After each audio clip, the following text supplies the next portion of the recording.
ಆಯ್ತು. ಹೇಗಿದ್ದೀರಿ? ನಮಸ್ತೆ ಗುರುಗಳೇ. ತುಂಬಾ ಸದ್ಯಕ್ಕೆ ಚೆನ್ನಾಗಂತೂ ಇಲ್ಲ. ಇರ್ಲಿ, ಕೃಷ್ಣನ ತುಂಬಾ ದಯೆ, ಚೆನ್ನಾಗಿರ್ಬೇಕು ನೀವು. ಆ? ತುಂಬಾ ತುಂಬಾ ಕಷ್ಟ. ಪಾಪ. ಆಯ್ತು, ಒಳ್ಳೇದಾಗ್ಲಿ. ಏನು ಮಾಡ್ಕೊಂಡಿರೋದು? ಆ, ನಾನು ಒಂದು ಕರೆಕ್ಟ್ ಆದಂತ ಕೆಲಸ ಯಾವ್ದು ಅಂತ ಇಲ್ಲ ಸ್ವಾಮಿ. ಓ ಹೌದಾ? ಯಾಕೆ? ಹ್ಮ್. ಅಂದ್ರೆ ಬರ್ತಾ ಇದ್ದೆ ಈ ಫಸ್ಟ್ ಒಂದು ಬಸ್ ಫೀಲ್ಡ್ ಅಲ್ಲಿ ಇದ್ದೆ. ಬಸ್ ಬುಕ್ಕಿಂಗು ಏಜೆನ್ಸಿ ಈ ತರ.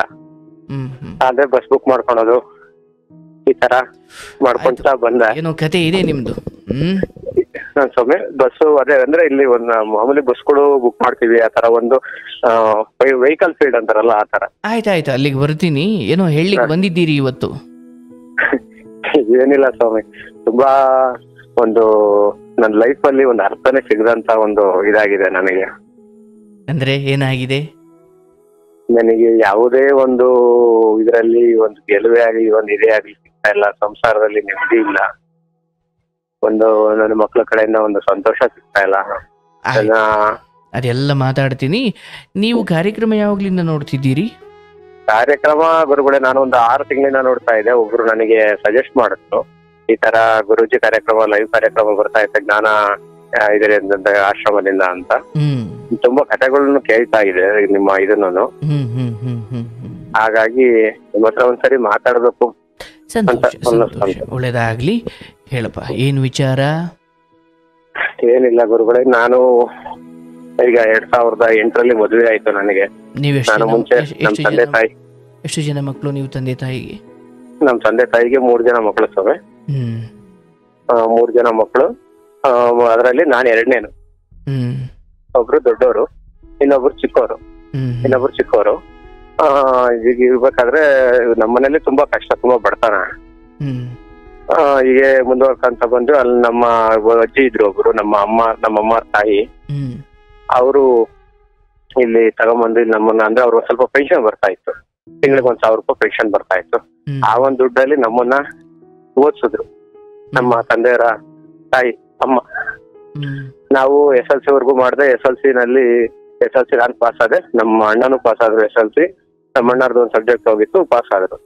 ನನ್ನ ಜೊತೆಗೆ ಪಾಸ್ ಆಯ್ತು. ಆದ್ರೆ ಮನೇಲಿ ತುಂಬಾ ಕಷ್ಟ, ಇಬ್ಬರು ಓದಕ್ ಆಗ್ತಾ ಇಲ್ಲ. ನಮ್ ತಂದೆಗೆ ಹೊಲ್ ಕಡೆ ಕೆಲಸ ಮಾಡ್ಕೊಂಡು ಇದ್ ಮಾಡ್ತಾ ಹೋದ್ರೆ ಮಾಡ್ಕೊಂಡಿದ್ರು.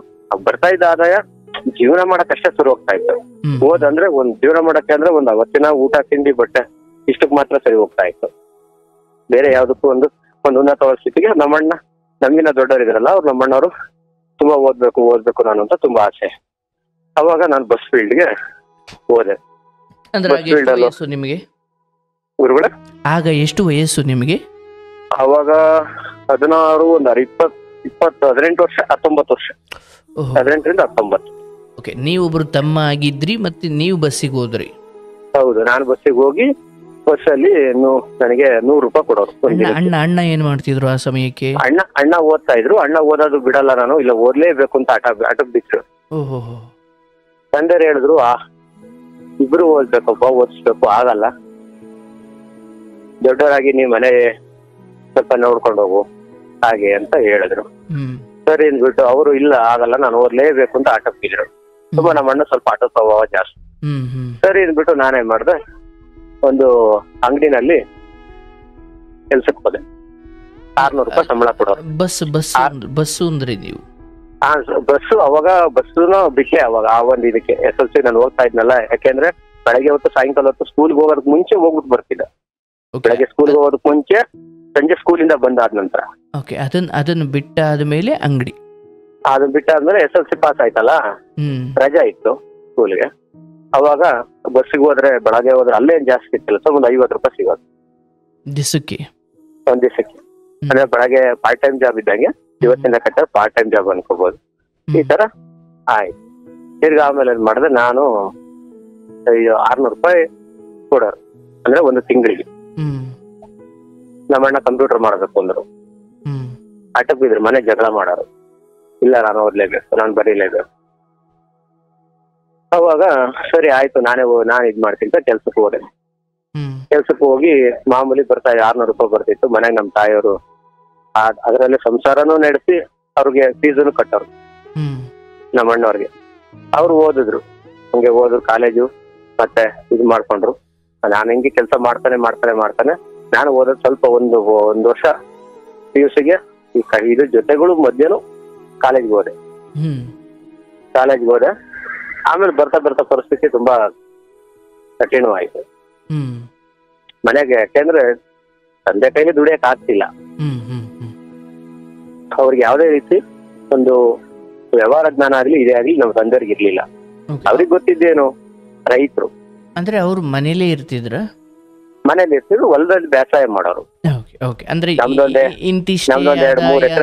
ಏನ್ ಕೆಲಸ ಇರ್ಲಿಲ್ಲ ಪಾಪ. ಇಲ್ಲ, ಬೇರೆ ಏನು ಕೆಲಸ ಇರ್ಲಿಲ್ಲ. 1-2 ಎಕರೆಯಿಂದ 3 ಎಕರೆ ನಮ್ಗೆ ಜಮೀನ್ ಇತ್ತು, 2-2.5 ಎಕರೆ ಜಮೀನ್ ಇತ್ತು. ಆ ಜಮೀನಲ್ಲಿ ನಮ್ಮ ತಂದೆಯವರು ಮಾಮೂಲಿ ಉತ್ತೋದು ಬಿತ್ತೋದು ಏನಾದ್ರು ಒಂದ್ ಬೆಳೆ ಹಾಕೋದು, ವರ್ಷಕ್ಕೆ ಒಂದ್ ಬೆಳೆ.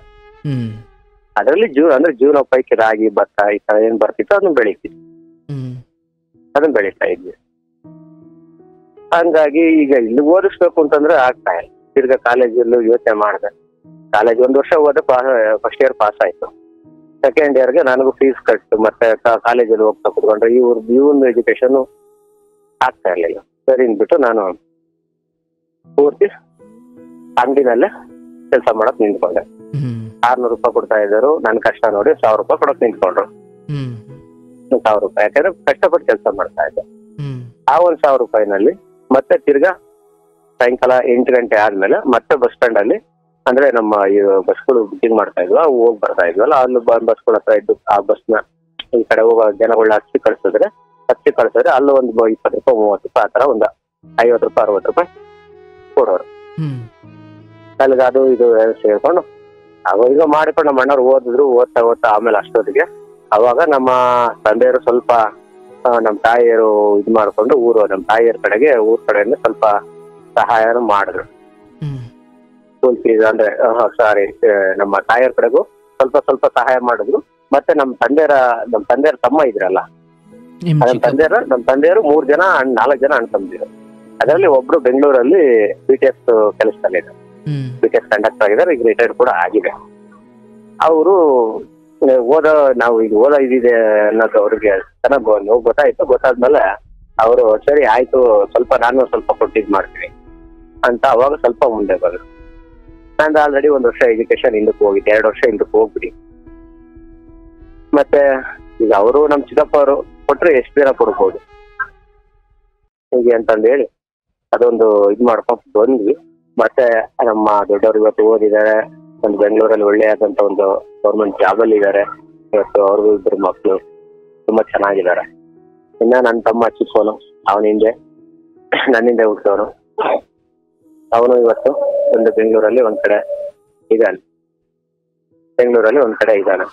ಸರಿ, ಈಗ ನಿಮ್ಮ ಮದುವೆ ವಿಚಾರಕ್ಕೆ ಬರೋಣ. ಹೇಳಿ ಗುರುಗಳ.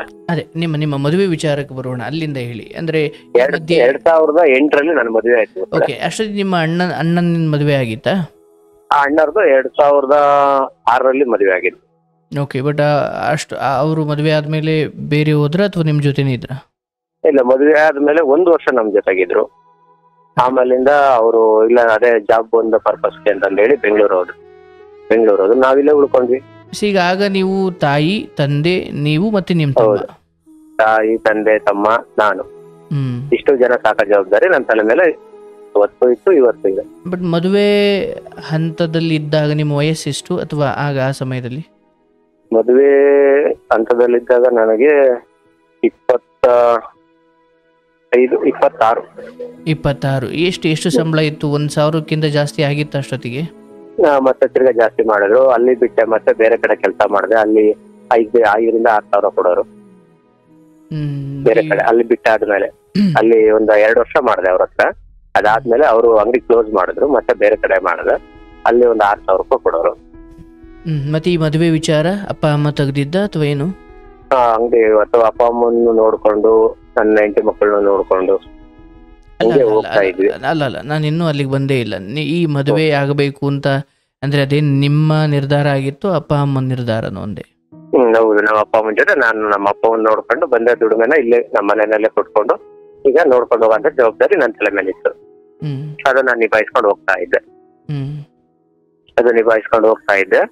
ಮತ್ತೆ ಈಗ ಮತ್ತೆ ಇವರು ಬೆಂಗಳೂರಿಗೆ ಜಾಬ್ಗೆ ಅಂತ ಹೋಗಿದ್ರಲ್ಲ ಅಣ್ಣವರು, ಅವರು ಮದುವೆ ಆಗಿತ್ತಲ್ಲ, ಅವರು ಅವ್ರ ಫ್ಯಾಮಿಲಿಯಲ್ಲಿ ಅವರು ಅವ್ರ ಕಡೆ ಇದ್ರು.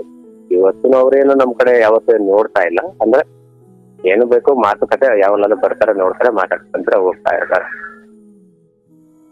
ಆದ್ರೆ ಗುರುಗಳೇ, ನಾನು ನೇರವಾಗಿ ವಿಷಯಕ್ಕೆ ಬರ್ತೀನಿ. ಈಗ ಒಂದ್ ನಿಮಿಷ ಈ ಮದುವೆ ಏನ್ ಅಪ್ಪ ಅಮ್ಮ ನೋಡ್ ಮಾಡಿದ್ದ ಅಂತ ಕೇಳ್ತಾ ಇದ್ದೀನಿ ಆಗ್ಲಿಂದ ನಾನು. ಇಲ್ಲ, ಮದುವೆನ ನಮ್ಮ ಸ್ವಂತ ರಿಲೇಷನ್ಸ್ ಅಲ್ಲಿ ಅಂದ್ರೆ ನಮ್ಮ ಅತ್ತೆ ಮಗಳು ಇಷ್ಟಪಟ್ಟು, ಅಂದ್ರೆ ಹೋಗ್ತಾ ಬರ್ತಾ ಇದ್ರಲ್ಲ, ಒಂದು ಇಷ್ಟಪಟ್ಟಿದೆ. ಬಟ್ ಅರೇಂಜ್ ಮ್ಯಾರೇಜ್, ಎರಡು ಕಡೆಗೆ ಒಪ್ಪಿ ಮದುವೆ ಮನೆ ಮುಂದೆ ಅವರ ಇದು ಮುಂದೆನೆ ಎಲ್ಲಾ ಖರ್ಚುನು ನಾನೇ ಇಟ್ಕೊಂಡು ಮದುವೆ ಕೂಡ ಮಾಡ್ತಾ ಇದ್ದೆ. ಅವತ್ತು ನನಗೆ ಮತ್ತೆ ತಿರ್ಗಾ ನಾನು ಕೆಲಸ ಮಾಡ್ತಾ ಇದ್ದ ಜಾಗ ಬಿಟ್ಟು ಮತ್ತೆ ಬೇರೆ ಕಡೆ ಮಾಡ್ತಾ ಇದ್ದೆ. ಅಲ್ಲಿ ಸ್ವಲ್ಪ ದುಡಿಮೆ ಚೆನ್ನಾಗಿತ್ತು. ಆ ಒಂದು ದುಡಿಮೆ ಇದ್ದಿದ್ರಿಂದ ನಾನು ನಮ್ಮ ಮಾವರು ಅಂದ್ರೆ ನಮ್ಮ ಸ್ವಾಮಿಗೆ ನಮ್ಮ ಅತ್ತೆ ಮಗಳನ್ನ ಮದುವೆ ಆಗಿದ್ದು ಕೂಡ ಸಂಬಂಧದಲ್ಲೇ ಮದುವೆ ಆಗಿದ್ದು. ಎರಡು ಕಡೆ ಖರ್ಚು ಕೂಡ ನಾನೇ ಇಟ್ಕೊಂಡು ಮದುವೆ ಆದೆ. ಮದುವೆ ಮಾಡ್ಕೊಂಡೆ. ತುಂಬಾ ಚೆನ್ನಾಗಿತ್ತು ಸಂಸಾರ. ಆಮೇಲೆ ನನ್ ಮಗು ಮದುವೆ ಆದ 1 ವರ್ಷಕ್ಕೆ 2009 ನನ್ನ ಮಗ ಹುಟ್ಟ. 2009 ಮಗ ದೊಡ್ಡನಾಗಿ 1 2 ವರ್ಷ 3 ವರ್ಷ ಆಯ್ತು. 2008 ಮದುವೆ ಆಗಿದ್ದು, 9 ಮಗ ಹುಟ್ಟ. 10, 11, 12 ಈ ಒಂದು ಈ ಸಂಘದ ಕಾರ್ಯಕರ್ತೆಯಾಗಿ ಅವರು ಕೆಲಸ, ನಾನು ನೀವೊಬ್ಬರೇ ದುಡಿದ್ರೆ ಆಗಲ್ಲ, ನಾನು ದುಡಿತೀನಿ ಅಂತ ಹೇಳ್ಬಿಟ್ಟು ಒಂದು ಸಂಘದ ಇದರಲ್ಲಿ ಕಾರ್ಯಕರ್ತೆಯಾಗಿ ಕೆಲಸಕ್ಕೆ ಅಂತ ಸೇರ್ಕೊಂಡು. ಏನ್ ಸಂಘ ಅದು? ಯಾರು? ನಮ್ಮ ಮನೆಯವರು, ನಮ್ಮ ನನ್ನ ಹೆಂಡತಿ. ಅಲ್ಲ, ನನ್ನ ಧ್ವನಿ ಕೇಳ್ತಾ ಇದೆಯಾ? ಹಲೋ, ನನ್ನ ಧ್ವನಿ ಕೇಳ್ತಾ ಇದೆಯಾ? ಸರ್, ಈಗ ಕೇಳಿಸ್ತಾ ಇಲ್ಲ. ಕೇಳಿಸ್ತಾ ಇಲ್ವಾ? ಈಗ ಕೇಳಿಸ್ತಾ ಇದೆ ಸರ್. ಏನ್ ಸಂಘ ಅಂದೆ? ಅದು ಧರ್ಮಸ್ಥಳ ಗ್ರಾಮೀಣಾಭಿವೃದ್ಧಿ ಸಂಘ. ಆಯ್ತು. ಅಲ್ಲಿ ಏನ್ ಕೆಲಸ ಅವ್ರದ್ದು?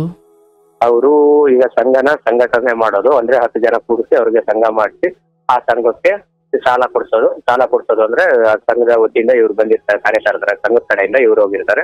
ಅವ್ರ 10 ಜನ ಕೂಡಾಕಿ, ಅಂದ್ರೆ 10 ಜನ ಒಂದು ಗುಂಪು ಮಾಡಿ ಆ ಗುಂಪಿಗೆ ಸಾಲ ಕೊಡ್ಸೋದು, ಮತ್ತೆ ಆ ಸಾಲನ ಕಟ್ಸೋದು, ಮತ್ತೆ ಅವ್ರಿಗೆ ಯಾವ್ದು ಏನು ಬಂದಿದೆ ಅದು ಇದಂತ ಸಂಘದಲ್ಲಿ ಕೆಲಸ ಮಾಡ್ತಾ ಇದ್ರು. ಹೇಳಿ. ಆ ಕೆಲಸ ಮಾಡ್ತಾ ಇರ್ಬೇಕಾದ್ರೆ ಏನಾಯ್ತು, ಇವರು ಅದರಲ್ಲಿ ಈಗ ಕಂತು ಸಾಲ ತಗೊಂಡಿರ್ತಾರಲ್ಲ, ಅವ್ರು ಕರೆಕ್ಟ್ ಕಟ್ಟಬೇಕಾಗಿತ್ತು. ಪ್ರತಿ ವಾರಕ್ಕೆ ಒಂದು ಭಾನುವಾರ ಸೋಮವಾರ ದಿನ ಸಂಘಕ್ಕೆ ದುಡ್ಡು ಕಟ್ಟಬೇಕಿತ್ತು. ಅದರಲ್ಲಿ ಏನ್ ಮಾಡಿದ್ರು, ಕೆಲವು ಜನಗಳು ಇವ್ರು ಸಂಘ ಜಾಸ್ತಿ ಮಾಡ್ಲಿಲ್ಲ ಅಂದ್ರೆ ಇವ್ರಿಗೆ ಮೇಲ್ಗಡೆಯಿಂದ ಚಾರ್ಜ್ ಕೊಡೋರು. ಅವಾಗ ಏನಾಗೋದು, ಇವರು ಇವ್ರನ್ನ ಸೇರಿಸಿ ಮಾಡೋದು, ಈ ತರ ಮಾಡ್ಕೊಂಡು ಸಾಲ ಮಾಡ್ಕೊಂಡು. ಅಲ್ಲ, ಒಂದ್ ನಿಮಿಷ. ನಿಮ್ಮ ಹೆಂಡತಿ ಸಂಘಟನೆ ಮಾಡ್ತಿದ್ರು, ಜನರನ್ನ ಸೇರಿಸ್ತಿದ್ರು, ಬಟ್ ಸಾಲ ತಗೊಳ್ಳೋದು ಬಿಡೋದು ಆ ಇಂಡಿವಿಜುವಲ್ಸ್ ಅಥವಾ ಅವ್ರು ಏನಿರ್ತಾರ ಅದು ಅವ್ರ ನಿರ್ಧಾರ ಅಲ್ವಾ? ಬಟ್ ನಿಮ್ಮ ಹೆಂಡತಿ ಕೊಡಿಸ್ಲೇಬೇಕಾಗಿತ್ತು. ಸೇರ್ಕೊಂಡವ್ರೇನ್ಮೇಲೆ ಅವ್ರಿಗೆ ಸಾಲ ಕೊಡಿಸ್ಲೇಬೇಕು. ಓಹೋ, ಓಕೆ. ಮರುಪಾವತಿ ಅವ್ರು ಮಾಡದೆ ಹೋದಾಗ ಅದಕ್ಕೆ ಇವರೇ ಹೊಣೆನಾ? ಇವರೇ ಹೊಣೆ ಆಗೋದು ಅದಕ್ಕೆ. ಅದು ಗೊತ್ತಿದ್ದು ಹೆಂಗ್ ಸೇರ್ಕೊಟ್ರು ಮತ್ತೆ ನಿಮ್ಮ ಹೆಂಡತಿ? ಇಲ್ಲ, ಏನೋ ಅಂದ್ರೆ ಆಬ್ಜೆಕ್ಟ್ಸ್ ಅವ್ರು SLC ಓದಿದ್ರು, ಬಟ್ ಬೇರೆ ಆಬ್ಜೆಕ್ಟ್ಸ್ ಇದು ಮಾಡ್ಕೋಬೋದಿತ್ತು. ಏನೋ ಹಿಂಗೆ ಬೇರೆ ಫ್ರೆಂಡ್ಗಳು ಮಾತು ಕೇಳಿ, ಅಂದ್ರೆ 1-2 ಫ್ರೆಂಡ್ಗಳಿದ್ರು, ಅವ್ರ ಮಾತು ಕೇಳಿ ಸೇರ್ಕೊಂಡು ಸರಿ ಬಿಡು 1 ತಿಂಗಳು 2 ತಿಂಗಳು ಹಿಂಗೆ ನಡ್ಕೊಂತಾ ಹೋಗ್ತಾ ಇತ್ತು. ಮಾಮೂಲಿ ಸ್ಯಾಲ್ರಿ ಬಂದಿದ್ದು 1-2 ತಿಂಗಳು 3 ತಿಂಗಳು ಮನೆ ಕೊಡ್ತಾ ಇದ್ರು. ಅವ್ರು ಸ್ವಲ್ಪ ನೋಡ್ಕೊಂಡ್ರೆ ನಾನು ನನ್ನ ಕೆಲಸದಲ್ಲಿ ನಾನು ಬಿಸಿ ಇರ್ತಿದ್ದೆ. ಆಮೇಲಿಂದ ಹೋಗ್ತಾ 1 ವರ್ಷನ 2 ವರ್ಷನ ಕೆಲಸ ಮಾಡಿದ್ರು. ಆ 1 ವರ್ಷ 2 ವರ್ಷದಲ್ಲಿ 2 ರಿಂದ 3 ಲಕ್ಷ ಹತ್ರ ಸಾಲ ಮಾಡ್ಕೊಂಡು. ಅಂದ್ರೆ ಈ ಕಟ್ಟಿದವರು ಮರುಪಾವತಿ ಮಾಡಿಲ್ಲ ಅನ್ನೋ ಕಾರಣಕ್ಕೆ ಮಾಡ್ಕೊಂಡ್ರು, ಅಥವಾ ಇವರ ವೈಯಕ್ತಿಕವಾಗಿ ಮಾಡ್ಕೊಂಡ್ರು, ಅದು ಇವತ್ತವರೆಗೂ ಬಾಯ್ಬಿಟ್ಟು ಹೇಳಿಲ್ಲ. ವೈಯಕ್ತಿಕ ಅಂದ್ರೆ ಏನಿರ್ಬೋದು ಅಂದಾಜು? ವೈಯಕ್ತಿಕ ಅಂದ್ರೆ ನಮ್ ಜೊತೆ ಮನೆಗೆ ನಾರ್ಮಲ್ ಆಗೇ ಇರೋರು, ಚೆನ್ನಾಗೇ ಇರೋರು, ಹೋಗೋರು ಬರೋರು ಅಂತ ದುಂಡು ವೆಚ್ಚನ ಯಾವ್ದು ಮಾಡ್ತಾ ಇರ್ಲಿಲ್ಲ. ಆದರೂ ಸಾಲ 2 ರಿಂದ 3 ಲಕ್ಷ, ಇವರು ಕೆಲಸ ಬಿಡೋ ಮೂವ್ಮೆಂಟ್ 2 ರಿಂದ 3 ಲಕ್ಷ ರೂಪಾಯಿ ಇವ್ರ ಮೇಲೆ ಸಾಲ ಆಯ್ತು ಅಂತ ಗೊತ್ತಾಯ್ತು. ಆದ್ರೆ ಆ ಸಾಲ ಏನಕ್ ಮಾಡ್ಕೊಂಡ್ರು, ಯಾಕೆ ಮಾಡ್ಕೊಂಡ್ರು ಅಂತ ಇವತ್ತಿನವರೆಗೂ ಹೇಳಿಲ್ಲ. ಇವತ್ತವರೆಗೂ ಹೇಳಿಲ್ಲ. ಆಮೇಲೆ ಏನಾಯ್ತು, ಆ ಸಾಲ ನಾನೇನ್ ಮಾಡಿದೆ, ನಾನು ಅವಾಗ ಮನೆದು ಇದೆಲ್ಲ ನೋಡ್ಕೊಂಡ ಜವಾಬ್ದಾರಿ ನನ್ನ ತಲೆ ಮೇಲೆ ಇತ್ತು. ಅದ್ರ ಜೊತೆಗೆ ಈ ಸಾಲ. ನಾನೇನ್ ಮಾಡ್ದೆ, ಸ್ವಲ್ಪ ರ್ಯಾಶ್ ಆಗಿ ಮಾತಾಡ್ದೆ. ಇಲ್ಲ ಆಗಲ್ಲ, 3 ಲಕ್ಷ 2 ಲಕ್ಷ ನಾನು ಎಲ್ಲಿಂದ ತಂದು ಕಟ್ಟದೆ. ಆಮೇಲೆ ಅದು ಹೆಂಗೆ ಅಂದ್ರೆ ಅದು ಬಡ್ಡಿ ಬೇರೆ ಹತ್ರ 10% 5% ಬಡ್ಡಿಗೆಲ್ಲ ತಗೊಂಡ್ಬಿಟ್ಟಿದ್ದಾನೆ. ಅದು ಯಾವುದನ್ನು ನಿಮಗೆ ತಲುಪಿಸಿಲ್ಲ ವಿಚಾರ? ಯಾರ ಹತ್ರ ನಾನು ಇಂಥ ಹತ್ರ ಸಾಲ ಮಾಡ್ತಿದ್ದೀನಿ, ಇಂಥ ವಿಷಯಕ್ಕೆ ಮಾಡ್ತಿದ್ದೀನಿ ಅಂತ ನನ್ನ ಹತ್ರ ಹೇಳಿಲ್ಲ. ಆ ಸಮಯದಲ್ಲಿ ಮಕ್ಳು ಎಷ್ಟು ವಯಸ್ಸಿನವರು? ಮಕ್ಕಳು ಅವಾಗ ನನ್ನ ಮಗ 2 ವರ್ಷದ್ದು, ನನ್ನ ಮಗಳು ಪ್ರೆಗ್ನೆಂಟ್. ಓಕೆ ಓಕೆ, ಇನ್ನು ಚಿಕ್ಕವರು. ಇನ್ನು ಚಿಕ್ಕವ್ರು. ನಾವು ನನ್ನ ಮಗ ಆದ್ಮೇಲೆ ನನ್ನ ಮಗಳಿಗೆ 3 ರಿಂದ 4 ವರ್ಷ ಗ್ಯಾಪ್ ಕೊಟ್ಟು. ಬಟ್ ಈ 2 ಲಕ್ಷ 8 ವರ್ಷ ಗ್ಯಾಪ್. 2 ಲಕ್ಷ ಇದೆ ಅಂತ ನಿಮ್ಗೆ ಹೆಂಗ್ ಗೊತ್ತಾಯ್ತು ಸಾಲ? ಆ 2 ಲಕ್ಷ ಸಾಲ ಇದೆ ಅಂತ ನಿಮ್ಗೆ ಹೆಂಗ್ ಗೊತ್ತಾಯ್ತು? ಈ ಸಾಲದವರು ಫೋನ್ಗಳು ಮಾಡೋದು ಮನೆಗೆ. ಇವರು ಫೋನ್ ಯೂಸ್ ಮಾಡಾರಲ್ಲ, ಫೋನ್ಗಳು ಮಾಡೋದು. ಇವ್ರು ಸುಳ್ಳು ಹೇಳ್ತಾ ಬರೋದು. ಇವತ್ತು ಕೊಡ್ತೀನಿ, ನಾಳೆ ಕೊಡ್ತೀನಿ, ಅಲ್ಲಿ ಬರ್ಬೇಕು, ಇಲ್ಲಿ ಬರ್ಬೇಕು, ಆ ದುಡ್ಡು ಬರ್ಬೇಕು, ಈ ದುಡ್ಡು ಬರ್ಬೇಕು, ಇವತ್ತು ಕೊಡ್ತೀನಿ, ನಾಳೆ ಕೊಡ್ತೀನಿ, ಹೀಗೆ ಹಾಗೆ ಅಂತ.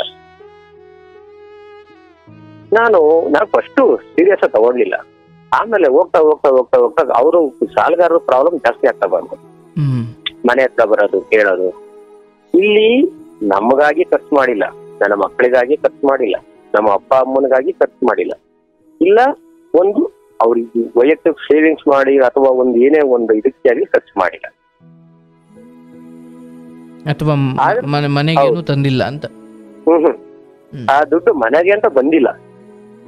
ಆದ್ರೂ 2.5-3 ಲಕ್ಷ ರೂಪಾಯಿ ಸಾಲ. ಅವಾಗ ಗಲಾಟೆ ಆಯ್ತು ನನಗೂ ನಮ್ಮ ಮನೆಯವ್ರಿಗೂ. ರ್ಯಾಶ್ ನಾನು ಮಾತಾಡಿದ್ಮೇಲೆ ಇಲ್ಲ ನಾನು ಇರೋದಿಲ್ಲ, ಮನೆ ಬಿಟ್ಟು ಹೋಗ್ತೀನಿ ನಾನು, ಹಾಗೆ ಈಗ ಅವ್ರ ಅಕ್ಕಾರ ಮನೆ ಇಲ್ಲೇ ಇದ್ದಿದ್ದು, ಅವ್ರ ಅಕ್ಕಾರ ಒಬ್ರು ಇಲ್ಲೇ ಇದ್ರು, ಅವ್ರ ಮನೆಗೆ ಹೋದ್ರು. ಅವ್ರ ಅಕ್ಕಾರ ಮನೆಗೆ ಹೋಗ್ತೀನಿ ಅಂತ ಹೇಳಿ ಹೋಗ್ಬಿಟ್ಟು ಅವ್ರ ಅಕ್ಕಾರ ಮನೆಗೆ 1 ವಾರ ಆಯ್ತು, 10 ದಿನ ಆಯ್ತು, 15 ದಿನ ಆಯ್ತು, ಬರ್ಲಿಲ್ಲ. ಯಾರು ಫೋನೇ ಆಗ್ಲಿ ಮಾತಾಡ್ಸೋದೇ ಆಗ್ಲಿ ಇರ್ತಿತ್ತು. ಮನೆಗೆ ನಮ್ಮ ತಂದೆ ತಾಯಿ ನನಗೆ ಪ್ರೆಷರ್ ಮಾಡಿ, ಈಗ ಆಗದಾಗಿದೆಯಪ್ಪ, ನಿನ್ನ ಹೆಂಡತಿ ಈಗ ಏನೋ ತಿಳಿದಲೆ ಆಗಿದೆ, ಏನೋ ಮಾಡಿ ಇದೊಂದ್ಸರಿ ತೀರ್ಸು, ಈಗ ಈ ಸಾಲನ ತೀರ್ಸು, ನಿಂಗೆ ಇದು ಆಗತ್ತೆ, ನೀನೇ ತೀರಿಸ್ಬೇಕು, ಬೇರೆ ಯಾರು ತೀರ್ಸಕ್ ಆಗಲ್ಲ, ನೀನೇ ತೀರ್ಸು. ಸರಿ ಅಂತ ಮನೆಯವರೆಲ್ಲ ಕೂತ್ಕೊಂಡು ಯೋಚನೆ ಮಾಡಿ ಸರಿ ಆಯ್ತು ಬಿಡು.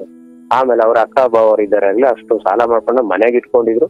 ಅವತ್ತು ಹೋದಾಗ್ಲೂ ಅವ್ರು ಯಾರು ನಾವು 1 ರೂಪಾಯಿ ಕಟ್ತೀವಿ, ನಾವು 1 ರೂಪಾಯಿ ಸಹಾಯ ಮಾಡ್ತೀವಿ ಅಂತ ಯಾರೂ ಮುಂದೆ ಬರ್ಲಿಲ್ಲ. ಯಾಕಂದ್ರೆ ಅವ್ರ ಅಕ್ಕ ಅವರು ಒಂದು ಒಳ್ಳೆ ಸ್ಥಿತಿನಲ್ಲಿ ಇದ್ರು. ಅವ್ರ ಇನ್ನೊಬ್ರು ಸಂಗೀತಾರ, ಅವರು ಒಂದು ಒಳ್ಳೆ ಸ್ಥಿತಿನಲ್ಲಿ ಇದ್ರು. ಅವ್ರ ಅಪ್ಪ ಅಮ್ಮಂದಾಗ ಇರ್ಲಿಲ್ಲ, ನನಗೆ ಗೊತ್ತಿತ್ತು. ಯಾಕಂದ್ರೆ ಸ್ವಂತ ನಮ್ಮ ಅತ್ತೆ ಮಾವ ಆಗಿರೋದು ನನಗೆ ಗೊತ್ತಿತ್ತು. ಸರಿ, ಈಗ ಈ ಸಾಲ ತೀರಿಸ್ಬೇಕು. ಸಾಲ ತೀರ್ಸೋ ಬಗ್ಗೆ ಹೇಗೆ? ನಾನ್ ದುಡಿತಾ ಇರೋ ದುಡ್ಡು ತಿಂಗಳಿಗೆ ನನ್ನ ಮನೆ ಸಂಸಾರ, ನನ್ನ ಖರ್ಚು, ನನ್ನ ಮಕ್ಕಳು ಅಂದ್ರೆ ನನ್ನ ಮನೆ ಸಂಸಾರ ಖರ್ಚು ವೆಚ್ಚ ಇಷ್ಟಕ್ಕೆ ಸರಿ ಹೋಗ್ತಾ ಇದೆ. ಉಳಿತಾಯ ಮಾಡಕ್ಕಾಗ್ತಿಲ್ಲ, ಇನ್ನೊಂದು ಮಾಡಕ್ಕಾಗ್ತಿಲ್ಲ, ಏನಿಲ್ಲ. ಅವಾಗ ಅಷ್ಟರೊಳಗಡೆ ನನ್ನ ತಮ್ಮನಿಗೆ ಮದುವೆ ಆಗಿ, ಅವರು ನಂಗೆ ಯಾವುದೋ ಒಬ್ಬರನ್ನ ಲವ್ ಮಾಡಿ ಮದುವೆ ಆಗಿದ್ರು.